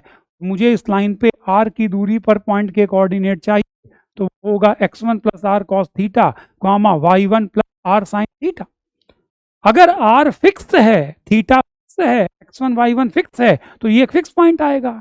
लेकिन अगर मान लीजिए r मेरा एक पैरामीटर हो जाए which can very from minus infinite से इनफाइनाइट, तो बच्चों for a particular value of r this represent a point, और जब r को पूरा वेरी करा डालोगे तो ये इनफाइनाइट नंबर ऑफ पॉइंट्स का कलेक्शन तैयार हो जाएगा, और यही बोलो तुम्हारी पूरी बन जाएगी क्या, लाइन। तो r को जब तुम पूरा वेरी करा दोगे माइनस इनफाइनाइट से इनफाइनाइट, तो ये रिप्रेजेंट करने लगेगी एक स्ट्रेट लाइन। तो इसी बात है। और मैं बच्चों को एक्चुअली में कहता हूं कि आपकी पंच लाइन समझो, वो हैं distances.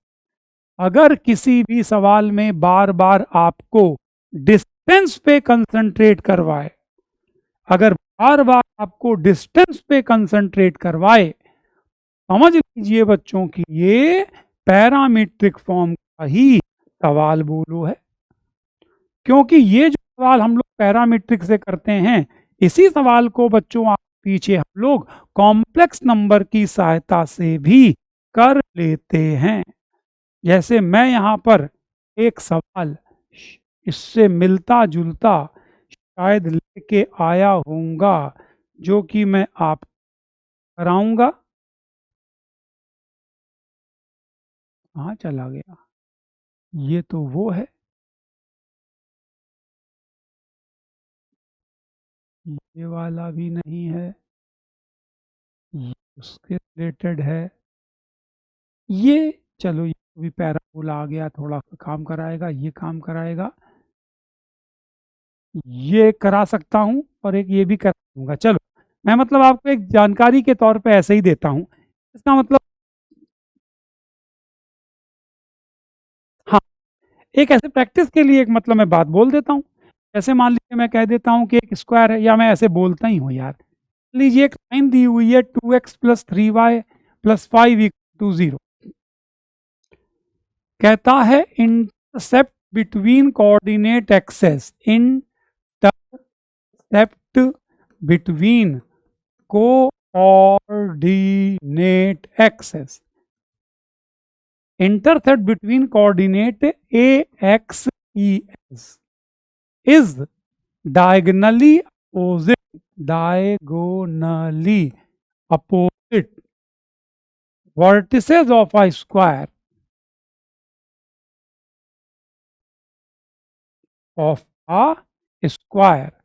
find remaining vertices, find remaining vertices। ये एक लाइन मैंने अपने मन से लिख दी, 2x plus 3y plus 5 equal to 0। Coordinate axes के बीच में इसका जितना भी पोर्शन बोल कट हो रहा है, अगर वो किसी स्क्वायर के डायगोनली अपोजिट वर्टिसेस हैं, मतलब अगर मैं डायग्राम बनाऊं, x को 0 किया तो y आ गया मेरा -5/3, और अगर y को 0 किया तो x आ गया मेरा -5/2। और उसने कहा कि ये जो हैं वो किसी स्क्वायर के डायगोनली अपोजिट वर्टिसेस हैं। तो बाकी वर्टेक्स बताओ।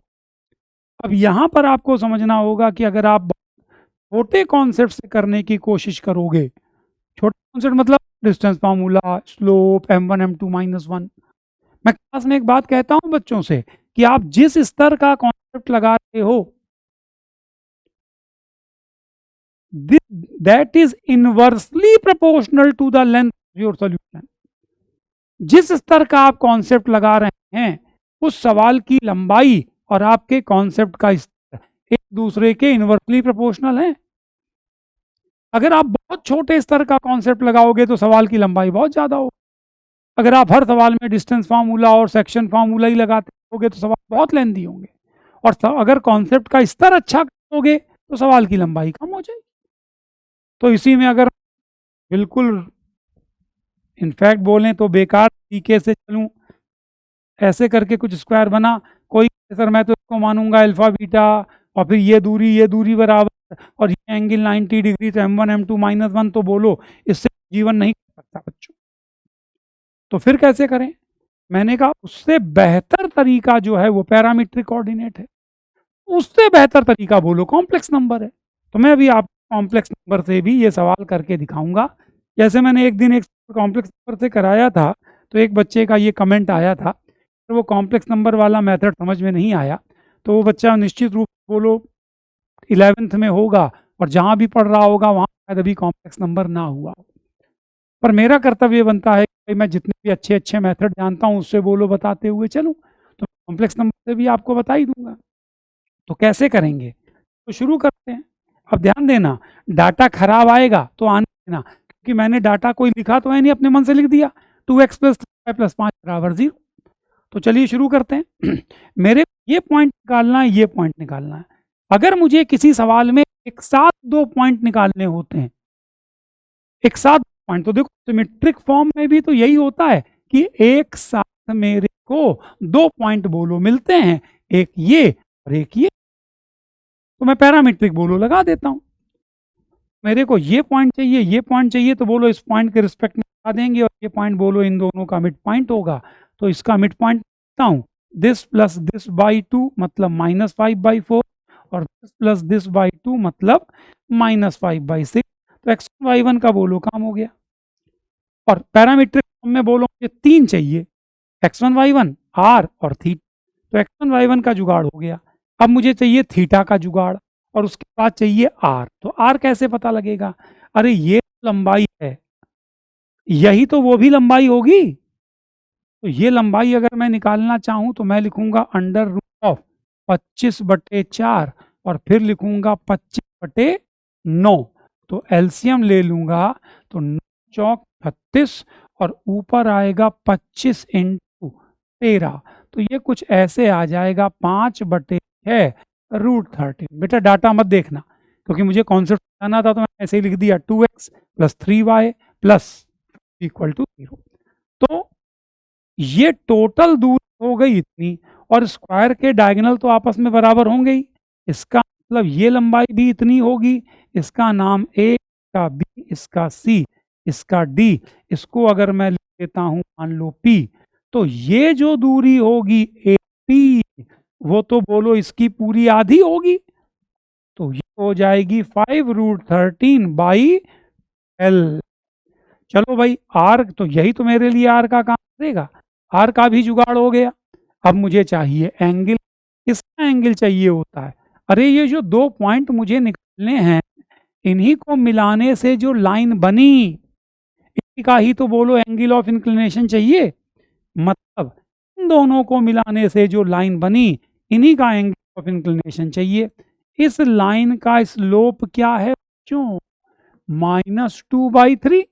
तो इस लाइन का स्लोप क्या होगा? क्योंकि ये लाइन बोलो के परपेंडिकुलर ही तो है, और अगर ये इसके परपेंडिकुलर है तो m1 m2 -1, तो इसका स्लोप होगा 3/2। तो मैं सीधे अब देखो बेटा A और C दोनों के कोऑर्डिनेट बोलो लिखता हूं क्या? 1 -5/4 प्लस माइनस r मतलब 5√13/12 इंटू cos थीटा। अरे tan थीटा अगर 3/2 है, तो मैंने ये बनाया 3, ये 2, ये √13, तो cos थीटा आ गया 2/√13 कामा -5/6 plus minus 5√13/12 into sine theta. ये √13, ये √13 कटा। कुछ बच्चे एकदम से कंफ्यूज हो के, सर यहाँ क्या है माइनस, यहाँ क्या है प्लस माइनस, इसका मतलब 4 केस? नहीं, प्लस प्लस एक साथ, माइनस माइनस एक साथ, मतलब प्लस प्लस एक साथ, और जब मैं यहाँ माइनस लूंगा तो यहाँ पर भी माइनस लूंगा, तो एक पॉइंट आपको A मिला, एक पॉइंट आपको B मिला। ये एक तरह से इसका हो गया पैरामीट्रिक कोऑर्डिनेट से। अब मैं कहता हूं, लेकिन अगर मैं इसमें कॉम्प्लेक्स नंबर का इस्तेमाल करता तो और आसानी से कर लेता। बच्चों जिनको जानकारी है वो मेरे साथ ऑप्ट हो जाए और बोलो समझ लें, और नहीं तो आगे पीछे बोलो फिर से में आएगा। बच्चों मुझे ये पॉइंट निकालना था, मैंने इस पॉइंट को मान लिया Z। इसका मतलब मैं P के रेफरेंस से अगर मैं इस कॉम्प्लेक्स नंबर को 90 डिग्री एंटी क्लॉकवाइज डायरेक्शन में घुमा दूं तो ये कॉम्प्लेक्स नंबर मिलता। लेकिन मुझे ये निकालना है, तो एक्चुअली में ये करना चाहिए था कि ये पॉइंट कौन है? D। अगर मैं इस कॉम्प्लेक्स नंबर को 90 डिग्री एंटी क्लॉकवाइज डायरेक्शन में घुमा दूं तो बोलो ये मिले। तो चलिए शुरू करते हैं। तो मैं इस कॉम्प्लेक्स नंबर को घुमाने जा रहा हूं, तो ये कॉम्प्लेक्स नंबर कौन होगा? इस माइनस बोलो P। तो D कौन है? 0 माइनस 5/3i माइनस क्या घटाऊं, p, तो p कौन था, ये, तो -5/4 -5/6i। उम्मीद कर रहा हूं कि जिन बच्चों को कॉम्प्लेक्स नंबर आता है वो समझ गए हों। मैं अगर इसको ZD मान लूं, ये ZP मान लूं, तो ये लिखा है ZD माइनस ZP। और बच्चों जो लंबाई ये वही लंबाई ये, इसका मतलब मैग्नीट्यूड तो पहले से ही सेम है, तो सीधे सीधे घुमा देना है। कितना घुमाना है, 90। और 90 घुमाने के लिए क्या करते हैं, तो जो बच्चे जानते होंगे या नहीं जानते तो घोट लो। वैसे क्या है, अगर किसी भी कॉम्प्लेक्स नंबर को मुझे theta degree anti clockwise direction में घुमाना हो तो मैं e की पावर i थीटा से गुणा करता हूं। तो मैं ये बताने के बाद बच्चों को मेमोराइज करा देता हूं कि अगर मुझे किसी कॉम्प्लेक्स नंबर को 90 डिग्री एंटी क्लॉकवाइज घुमाना हो तो मैं e की पावर i 90 से मल्टीप्लाई करूंगा। ये e की पावर i 90 क्या होता है, वो होता है cos 90 प्लस i साइन 90। तो cos 90 तो हो जाता है 0, साइन 90 तो i ही तो आया। तो इस बात बच्चों को मेमोराइज करा देता हूं कि अगर मुझे किसी भी कॉम्प्लेक्स नंबर को 90 डिग्री एंटी क्लॉकवाइज डायरेक्शन में घुमाना हो तो मैं उसमें i से मल्टीप्लाई कर देता हूं।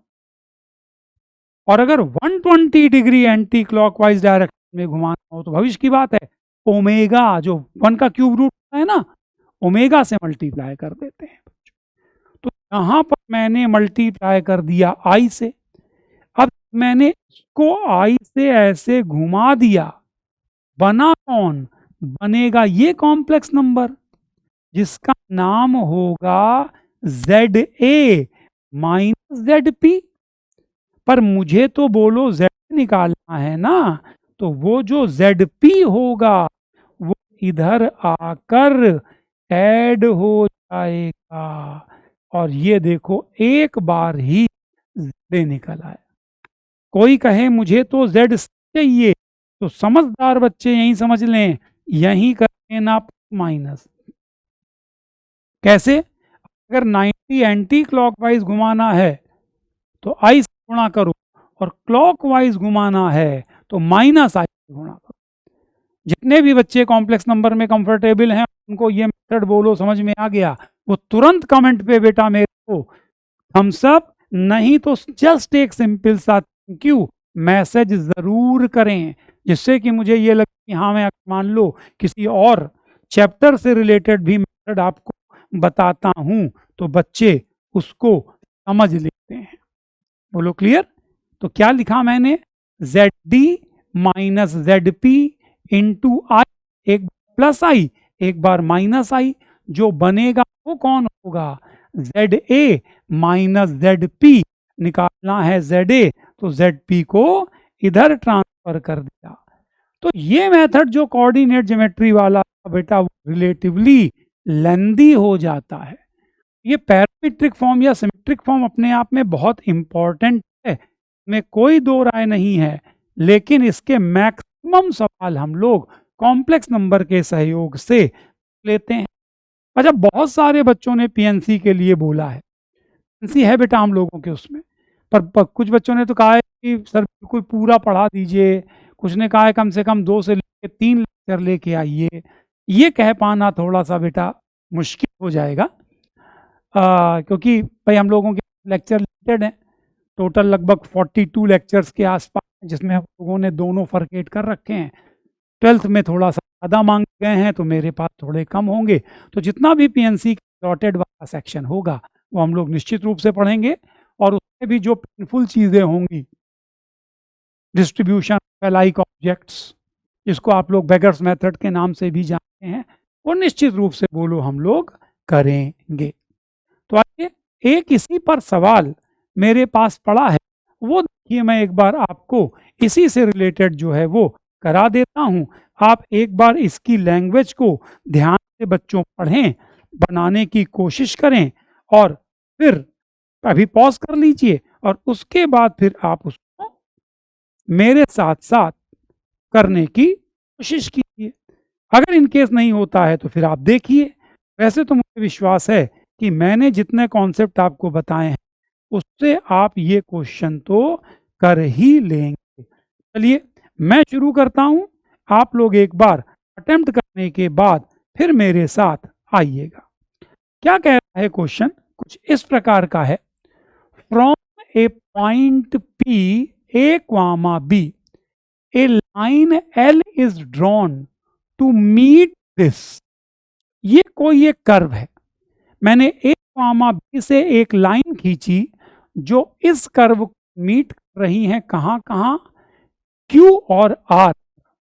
If P Q into P R is independent of the slope of this line, जो भी आपने लाइन खींची है उससे वो इंडिपेंडेंट है, उससे वो इंडिपेंडेंट है। तो कहता है बताइए इनमें से कौन सा ऑप्शन सही हो।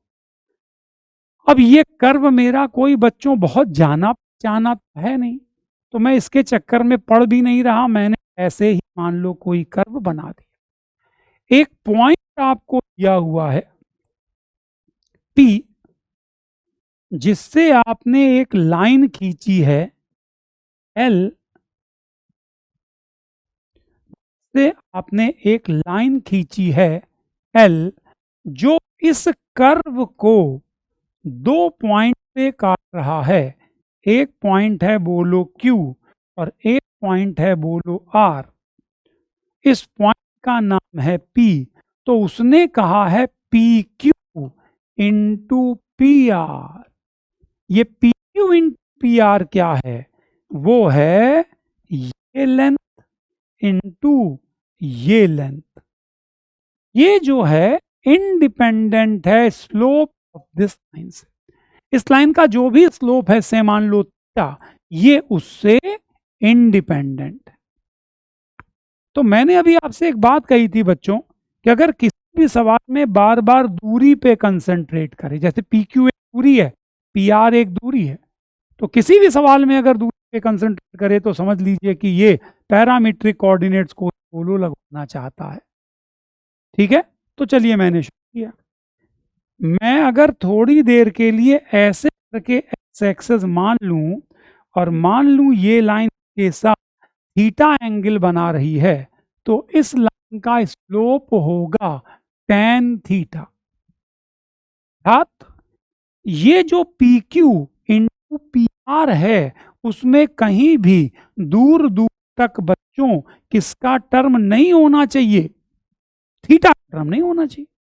तो मैंने शुरू किया, पॉइंट के कोऑर्डिनेट देखो दिए गए हैं a comma b, x1 y1 का इंतजाम हो गया, ये एंगल मुझे दिया गया थीटा, बोलो थीटा का इंतजाम। और अब आप अगर इस दूरी को थोड़ी देर के लिए r मान लो, पी क्यू मत मानना ना, फिर दो बार लिखना पड़ेगा, q के लिए पी क्यू और r के लिए पी आर। तो मैं अलग अलग लिखने की बजाय जनरल मान लेता हूं कि मान लो ये दूरी r है। ठीक, तो जो मैं पॉइंट के कोऑर्डिनेट क्या लिख सकता हूं, कुछ ऐसे जगह जाने के लिए लिख रहा हूं, a plus are cos theta comma b plus are sine theta. ये बोलो मेरे पॉइंट के कोऑर्डिनेट आ गए। अब ये पॉइंट पहुंच कहां गया, इस पॉइंट को अगर तुम ध्यान से देखो तो ये पॉइंट बोलो इस कर्व पे पहुंच गया, तो इसका मतलब इस पॉइंट को उठा के इस कर्व पे पुट कर देता हूं। एक बात और समझ लो जी, वैसे तुम्हें आइडिया है, अगर कहीं मुझसे अल्फा प्लस बीटा या अल्फा इंटू बीटा पूछता है तो हमारे मन में निश्चित रूप से ये विचार आता है कि कहीं से क्वाड्रेटिक में खेल जाओ, कहीं से किसी चीज में क्वाड्रेटिक बनाओ जिसके दो रूट्स हो, एक हो अल्फा बीटा, मतलब एक हो अल्फा और एक हो बीटा, अगर वो क्वाड्रेटिक बन गई तो ये देखो समेशन ऑफ रूट और ये देखो मेरे को ऑफ बोलो दे देगा।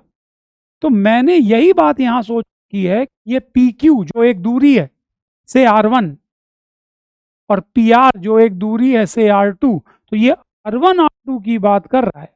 और मैंने कहा अगर R1 इंटू R2 ये तो कहीं R में क्या बना लो क्वाड्रेटिक। तो ये जो भी पॉइंट आया है पॉइंट को उठा के मैंने इस कर्व पे पुट कर दिया, क्या आया, अल्फा एक्स स्क्वायर मतलब a plus are cos theta का whole square 2h X Y मतलब a plus are cos theta into B plus are sine theta, और प्लस में क्या आया बीटा वाई स्क्वायर, वाई क्या है B plus are sine theta का whole square which is equal to 1। अब यहां से हम समझा, अगर आप इसको ठीक ठाक ओपन कर दोगे तो बोलो ये क्वाड्रेटिक बनेगी। इसके कितने रूट्स होंगे 2, और वो कौन कौन होंगे, एक होगा पी क्यू, एक होगा पी आर, और मुझे उसी का बोलो प्रोडक्ट ऑफ रूट ही तो चाहिए। तो आप बस महसूस करो कि अगर ये आर में क्वाड्रेटिक बन गई और मुझे उसका प्रोडक्ट ऑफ रूट चाहिए, मतलब R1 R2 चाहिए, तो सीधे बोलो ना वो सी अपॉन ए होगा, क्वाड्रेटिक वाला सी अपॉन ए, कि अगर क्वाड्रेटिक है a x square plus b x plus c equal to 0 तो product root c upon a है, मतलब constant term upon coefficient of x square, constant term upon coefficient of x square.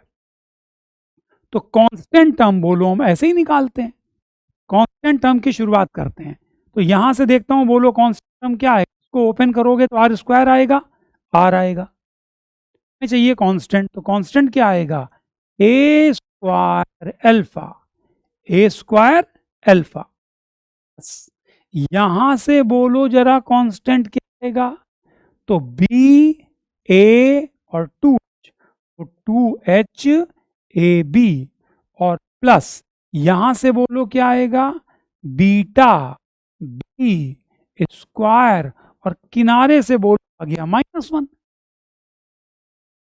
सहमत है बच्चों, ठीक है ना, a square alpha plus 2h b plus beta b square -1, और होल डिवाइडेड बाय नीचे क्या चाहिए ए मतलब coefficient of x square, coefficient of x square, तो एक्स स्क्वायर आर स्क्वायर, तो आर स्क्वायर का कोफिशिएंट यहां से खोजो, तो आर स्क्वायर का कोफिशिएंट निकल कर आएगा, अल्फा तो बाहर बैठा है और यहां से आएगा कॉस स्क्वायर थीटा, यहां से बोलो आर स्क्वायर का क्या आएगा, वो आएगा 2h sine theta cos theta, और प्लस यहां से बोलो क्या आएगा बीटा साइन स्क्वायर थीटा। अब यहां से बच्चों गेम समझना, ये देखिए मैंने प्रोडक्ट ऑफ रूट निकाल दिया R1 R2, और आप चाहते हो कि ये इंडिपेंडेंट हो किस चीज से, स्लोप ऑफ लाइन से, इसका मतलब इसमें कहीं पर भी थीटा का टर्म नहीं होना चाहिए। तो ऊपर वाला तो वो मेरा सहयोग कर रहा है, क्योंकि ऊपर तो दूर दूर तक कहीं कोई थीटा का टर्म वो तो है ही नहीं, पर नीचे तो है, नीचे मुझे गायब करवाना है। तो इसमें कुछ बच्चे ये करते हैं कि सर अगर ये एक्सप्रेशन थीटा से इंडिपेंडेंट होना चाहता है, आप इसको थीटा के रिस्पेक्ट में एक बार क्या कर दीजिए डिफरेंशिएट कर दीजिए, आप इसको थीटा के रिस्पेक्ट में एक बार क्या कर दीजिए डिफरेंशिएट कर दीजिए, और डिफरेंशिएट करके 0 बना दीजिए। मैंने कहा देखो थॉट में तो कोई कमी है नहीं, अगर ये थीटा के रिस्पेक्ट में कांस्टेंट उसका डेरिवेटिव 0 होगा। मैंने कहा लेकिन यार हिम्मत नहीं, क्यों, क्योंकि डिफरेंशिएशन काफ़ी खराब आएगा, कर तो सकते उसमें कोई मना ही नहीं है, पर मैं कह रहा हूँ ऐसे ही कॉमन सेंस से देखो दिखा दो, साइन स्क्वायर थीटा और कॉस स्क्वायर थीटा की कोई आइडेंटिटी जानते हो, sine square theta plus cos square theta बोलो कितना, तो अगर मैं कहीं से अल्फा और बीटा को बराबर बनवा दूं, देखो ऊपर तो थीटा नहीं है, नीचे मुझे किसी भी तरह से थीटा से उसको गायब करना है, तो ये लिखा हुआ है अल्फा कॉस स्क्वायर थीटा, ये लिखा है बीटा साइन स्क्वायर थीटा। अगर मैं साइन स्क्वायर थीटा और कॉस स्क्वायर को थीटा के कोफिशिएंट को सेम बना दूं, ये तो बोलो मिलकर कांस्टेंट बन जाएगा, इनफैक्ट बोलो अल्फा बन जाएगा या बीटा बन जाएगा, जो भी बोलो, तो ये दोनों तो सेटल हो गए, और इससे मैं बच के निकल नहीं पा रहा हूं, तो इस ये बच ही रहा है, लेकिन मैं कसम खा के बैठा हूं कि नहीं थीटा का टर्म कहीं नहीं होना चाहिए, तो फिर एक ही संभावना है कि जो इसका कोफिशिएंट दिख रहा है h, इसी को धराशाही कर दो, इसी को मरवा। तो अगर मैं इसमें H को 0 कर दूं और अल्फा बराबर बीटा कर दूं तो 100% ये जो ओवरऑल एक्सप्रेशन होगा वो तुम्हारा थीटा से इंडिपेंडेंट होगा। तो मैं एक एक करके अब ऑप्शन देखना शुरू करता हूं। अगर अल्फा 1 है, this implies beta must be equal to 1। मैंने कहा सही, क्योंकि अल्फा बराबर बीटा तुमने कही दिया ना, अगर अल्फा 1 है तो बीटा 1 होना ही पड़ेगा। अल्फा 2 हो तो कहता है इंप्लाइज H बराबर 0। अगर मैंने अल्फा को बोलो क्या रखा, 2। अगर मैंने अल्फा को बोलो क्या रख लिया, 2। H को तो 0 होना बोलो कंपलसरी है, बिल्कुल। समझ में आ रही बात? अगर आगे बढ़ते हैं कि H अगर 0 है, इसमें और इसमें बेटा फर्क समझ लेना। इंप्लाइज समझते हैं, इंप्लाइज का मतलब क्या होता है कि इफ और फिर होता है देन। मैं क्या कहना चाह रहा हूं समझना, इसमें तो चलो कोई दिक्कत नहीं है। अगर alpha, if alpha equal to 1 then beta equal to 1 की बात है, क्योंकि अल्फा बराबर बीटा है। अगर अल्फा 1 है तो बीटा 1 हो गई हो। आगे बढ़े, इफ अल्फा इक्वल टू 2, अगर अल्फा 2 है तो H को 0 होना ही पड़ेगा।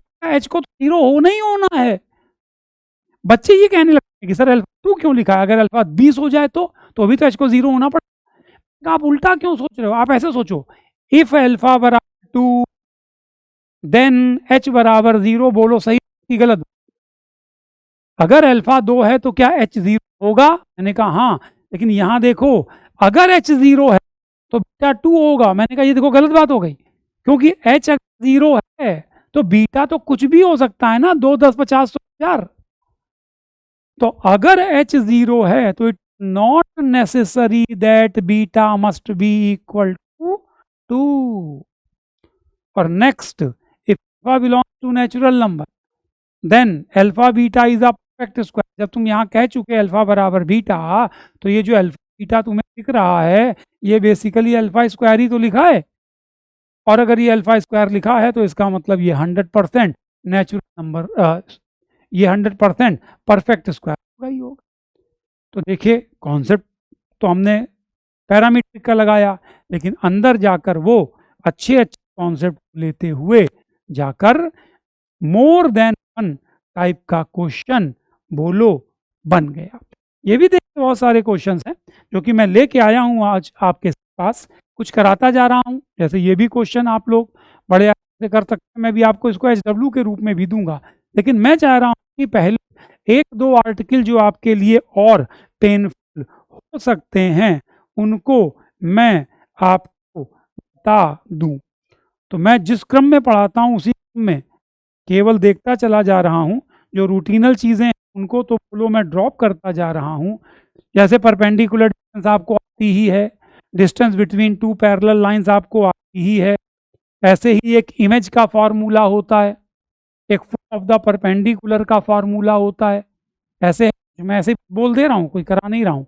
x minus x upon a बराबर y minus y1 upon b बराबर minus ax1 plus by1 plus c upon a square plus b square. और यहाँ पे अगर लगा देते हैं 2 तो इस 2 की वजह से वो बन जाती है इमेज। तो मेरे को जो जो चीज़ें दिखती हैं मैं देखता चला जा रहा हूँ, और जो अच्छी बात होगी वो मैं आपके साथ शेयर कर लूँगा। एक ये बात और बता देता हूँ, लगभग कितना 1 घंटे 38 मिनट के आसपास हो गए हैं। बहुत लंबा वीडियो करने का मकसद नहीं है। हो सकता है मेरे को स्ट्रेट सर्किल पे 2 लेक्चर 3 लेक्चर तक लाने पड़े, तो मैं सारे कॉन्सेप्ट रिवाइज करते हुए आपके साथ चल रहा हूँ। एक ये बात बता देता हूँ, लिख लो, how to find internal angle, how to find internal angles of a triangle.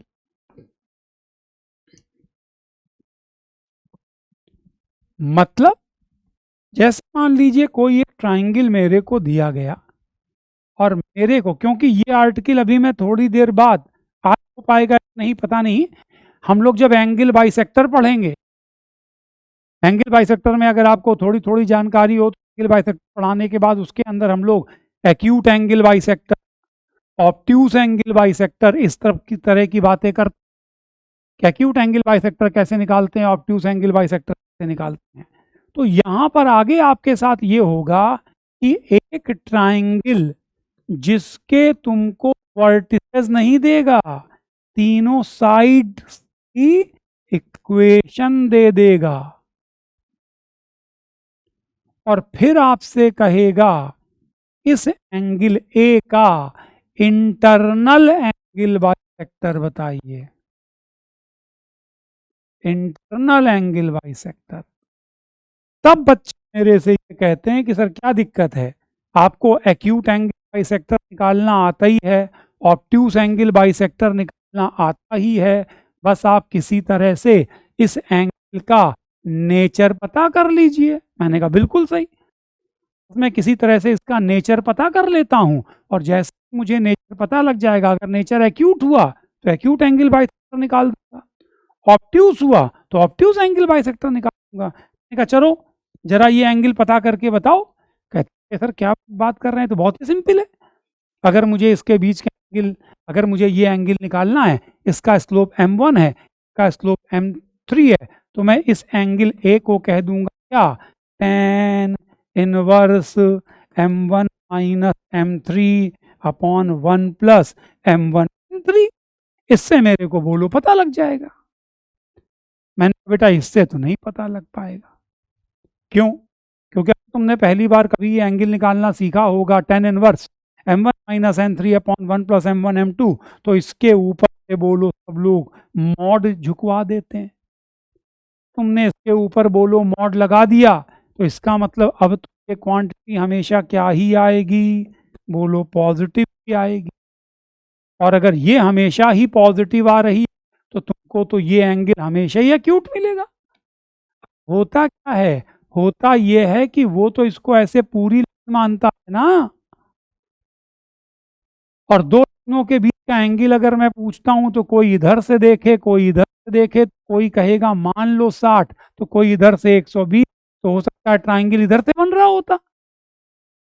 तो इस वाले तरीके से बोलिए इस ट्राइंगल का इंटरनल एंगल पता नहीं कर पाओगे। तो वो जो तुम कह रहे हो कि एक्यूट एंगल बाइसेक्टर और ऑब्ट्यूस एंगल बाइसेक्टर हमको निकालना आता है, हम कर लेंगे, लेकिन मैंने वो तब कर पाओगे जब पहले तुमको कहीं से ये एंगल कंफर्म हो जाए। और अभी तक आप ये एंगल तो बोलो पता नहीं कर पाए हो। मैं वही बताने जा रहा हूं कि अगर किसी ट्रायंगल के तुमको इंटरनल एंगल चाहिए हो तो इंटरनल एंगल कैसे निकालते हैं लिख लो। वैसे तो ये कॉन्सेप्ट भी कहीं ना कहीं वेक्टर से रिलेट होता है या कॉम्प्लेक्स नंबर से रिलेट होता है, पर आप इस कॉन्सेप्ट को सीख कर प्रयोग करिए और सवाल करिए, ठीक है। तो तुम्हें साइड्स की स्लोप पता है, तो पहले इन स्टेप 1 हम लोग क्या करते हैं कि अरेंज स्लोप्स इन कौन से ऑर्डर में लगाएं, इंक्रीजिंग ऑर्डर में लगाएं या डिक्रीजिंग ऑर्डर में लगाएं। मान लो तुम डिक्रीजिंग में लगा दो, arrange slope in decreasing order, decreasing order. तब तुम्हें तीनों स्लोप निकाल लिए m1 m2 m3, तो उनको ऐसे लिया, m1 सबसे बड़ा, फिर m2 और फिर m3। और अब बिना दिमाग लगाए एंगल लिखना शुरू करना, m1 minus m2 upon 1 plus m1 m2 tan inverse. हम चलते जाओ ऑर्डर में, m2 minus m3 upon 1 plus m2 m3, m3 minus m1 upon 1 plus m3 m1। Cyclic order में चलते जाओ, पहले तुमने तीनों स्लोप निकाले, पहले तुमने तीनों स्लोप निकाले और उनको तुमने डिक्रीजिंग ऑर्डर में अरेंज कर दिया, M1 greater than M2 greater than M3।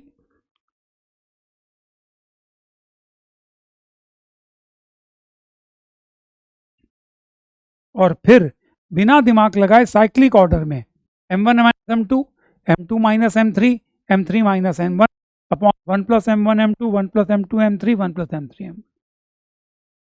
इसमें कुछ बच्चे कहते हैं सर फिर तो ये हमेशा पॉजिटिव ही आएगा, क्योंकि M1 जो है M2 से बड़ा है, M2 M से बड़ा है, पॉजिटिव ही आएगा, ये हमेशा नेगेटिव ही आएगा। मैंने कहा नहीं, ये गलत मत पाल, क्योंकि ऐसा हो सकता है ना, ये माइनस होता, ये -5 होता, और ये मान लो 2 होता, तो तुम यहाँ पे M3 माइनस M1 जो लिखते वो तो भले तुम्हें नेगेटिव दिखता, लेकिन नीचे M1 M3 भी तो बोलो पॉजिटिव नेगेटिव कुछ भी आ सकता था। सिर्फ इतना देख लेना, अगर मान लो ये पॉजिटिव आ गया, ये पॉजिटिव आ गया, ये पॉजिटिव आ गया, मतलब M1 M2 ये के बीच का एंगल एक्यूट, ये भी बोलो एक्यूट, ये भी बोलो एक्यूट। एक बात क्लियर है कि कभी ऐसा नहीं हो सकता कि एक पॉजिटिव आ जाए दो नेगेटिव आ जाए, क्योंकि किसी भी ट्रायंगल के कोई दो एंगल बोलो कभी ऑब्ट्यूज नहीं हो सकते। हाँ, ये जरूर हो सकता है कि दो पॉजिटिव आ जाएं, ऐसे आ जाए, तब मैं क्या कहता, कलर चेंज करके लिख रहा हूँ, M1 M2 के बीच का एंगल है। अब ये हुआ M2 M3, तो ये एंगल बोलो हो गया ऑब्ट्यूज, और ये एंगल हो गया एक्यूट। तो इस तरह से आप किसी भी ट्रायंगल के इंटरनल एंगल जो हैं वो पता कर सकते हैं। ये भी आर्टिकल मैंने आपको बता दिया। इसके बाद फैमिली ऑफ लाइंस का दिया तो आपको है ही कि दो लाइनें अगर आपको दी हैं L1 L2, तो इनके इंटरसेक्शन से finite number of lines pass होंगी, और उस फैमिली की इक्वेशन होती है L1 plus lambda L2 equal to 0। तो इसमें कोई बहुत ज़्यादा इंटरेस्ट वाली बात नहीं। इसमें एक बात कहो तो तुमको ज़रूर बता देता, लेकिन वो सर्किल में बताएंगे बच्चों, कि अगर कोई ट्रायंगल की तीनों साइड लेंथ दी हुई हैं, अगर किसी ट्रायंगल की तीनों लेंथ नहीं सॉरी साइड्स इक्वेशन दी हैं, और कहता है कि आप इसका सर्कम सेंटर बताइए, सर्कम सर्किल बताइए, तो कैसे करते हैं ये वाली बात हम लोग वहीं पर सीख लेंगे। ठीक है, ये बातें हो गई, ये बातें हो गई, ये बातें हो गई। अब आ जाते हैं हम लोग एंगल बाइसेक्टर पे। अब एंगल बाइसेक्टर वैसे तो अपने आप में थोड़ा बड़ा आर्टिकल है, तो मैं केवल उसका बेसिक इंट्रोडक्शन दे के रोकूंगा। नेक्स्ट टर्न पे उसकी सारी वैरायटी होती है वो बोलो कवर करूंगा। लिखा हुआ है एंगल बाइसेक्टर।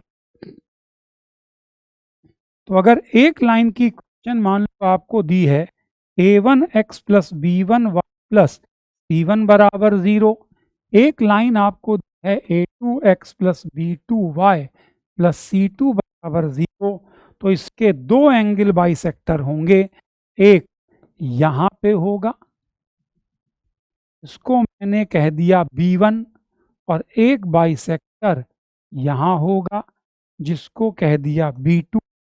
ये दो लाइनें हैं मेरी, एक का नाम L1, एक का नाम L2।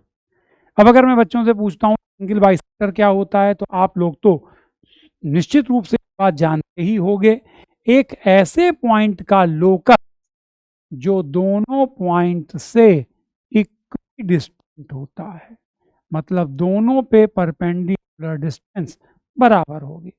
एक इंपॉर्टेंट बात और बता दूं, दो लाइनें परपेंडिकुलर हों या ना हो, angle bisectors are always perpendicular. Angle bisector जो होता है वो हमेशा परपेंडिकुलर होता है, जो आप ऐसे देख सकते हो कि अगर मैं इस एंगल को थोड़ी देर के लिए थीटा मानता, तो ये बाहर का एंगल पाई माइनस थीटा होता, तो ये जो बाइसेक्टर है तो ये एंगल हो जाता थीटा बाई 2, और ये हो जाता इसका आधा मतलब 90 माइनस थीटा बाई 2। तो दोनों बाइसेक्टर्स के बीच का एंगल 90 आ जाता, मतलब B1 and B2 both are perpendicular. लाइनें पर कोई थीटा को कोई पर्टिकुलर तो नहीं माना है, चाहे थीटा 90 हो चाहे थीटा 90 ना हो, पर एंगल बाइसेक्टर हमेशा परपेंडिकुलर होते हैं बच्चों। इसी में एक छोटी सी बात और समझ लो बच्चों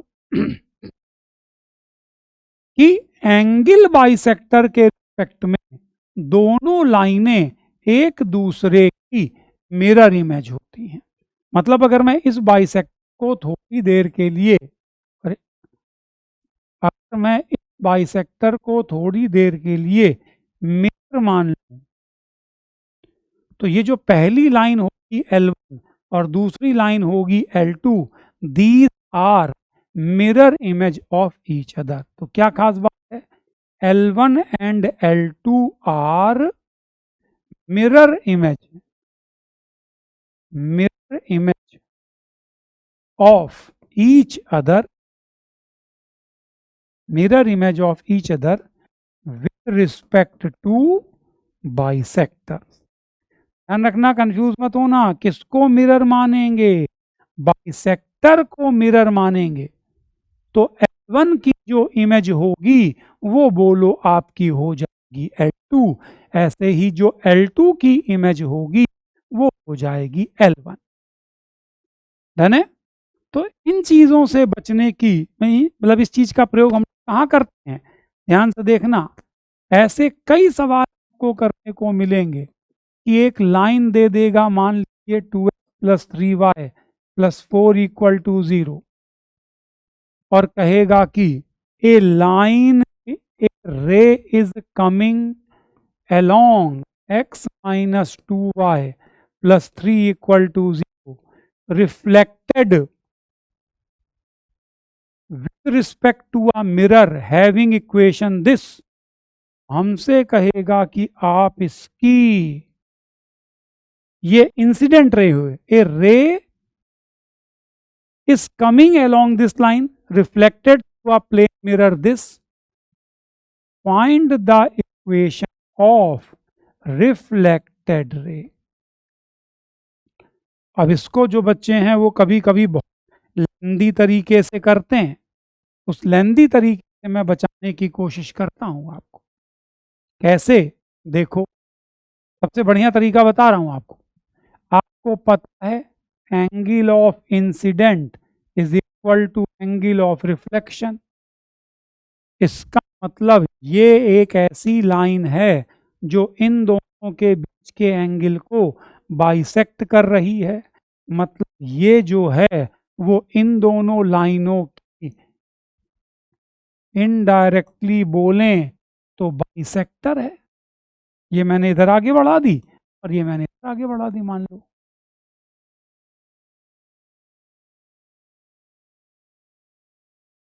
डन।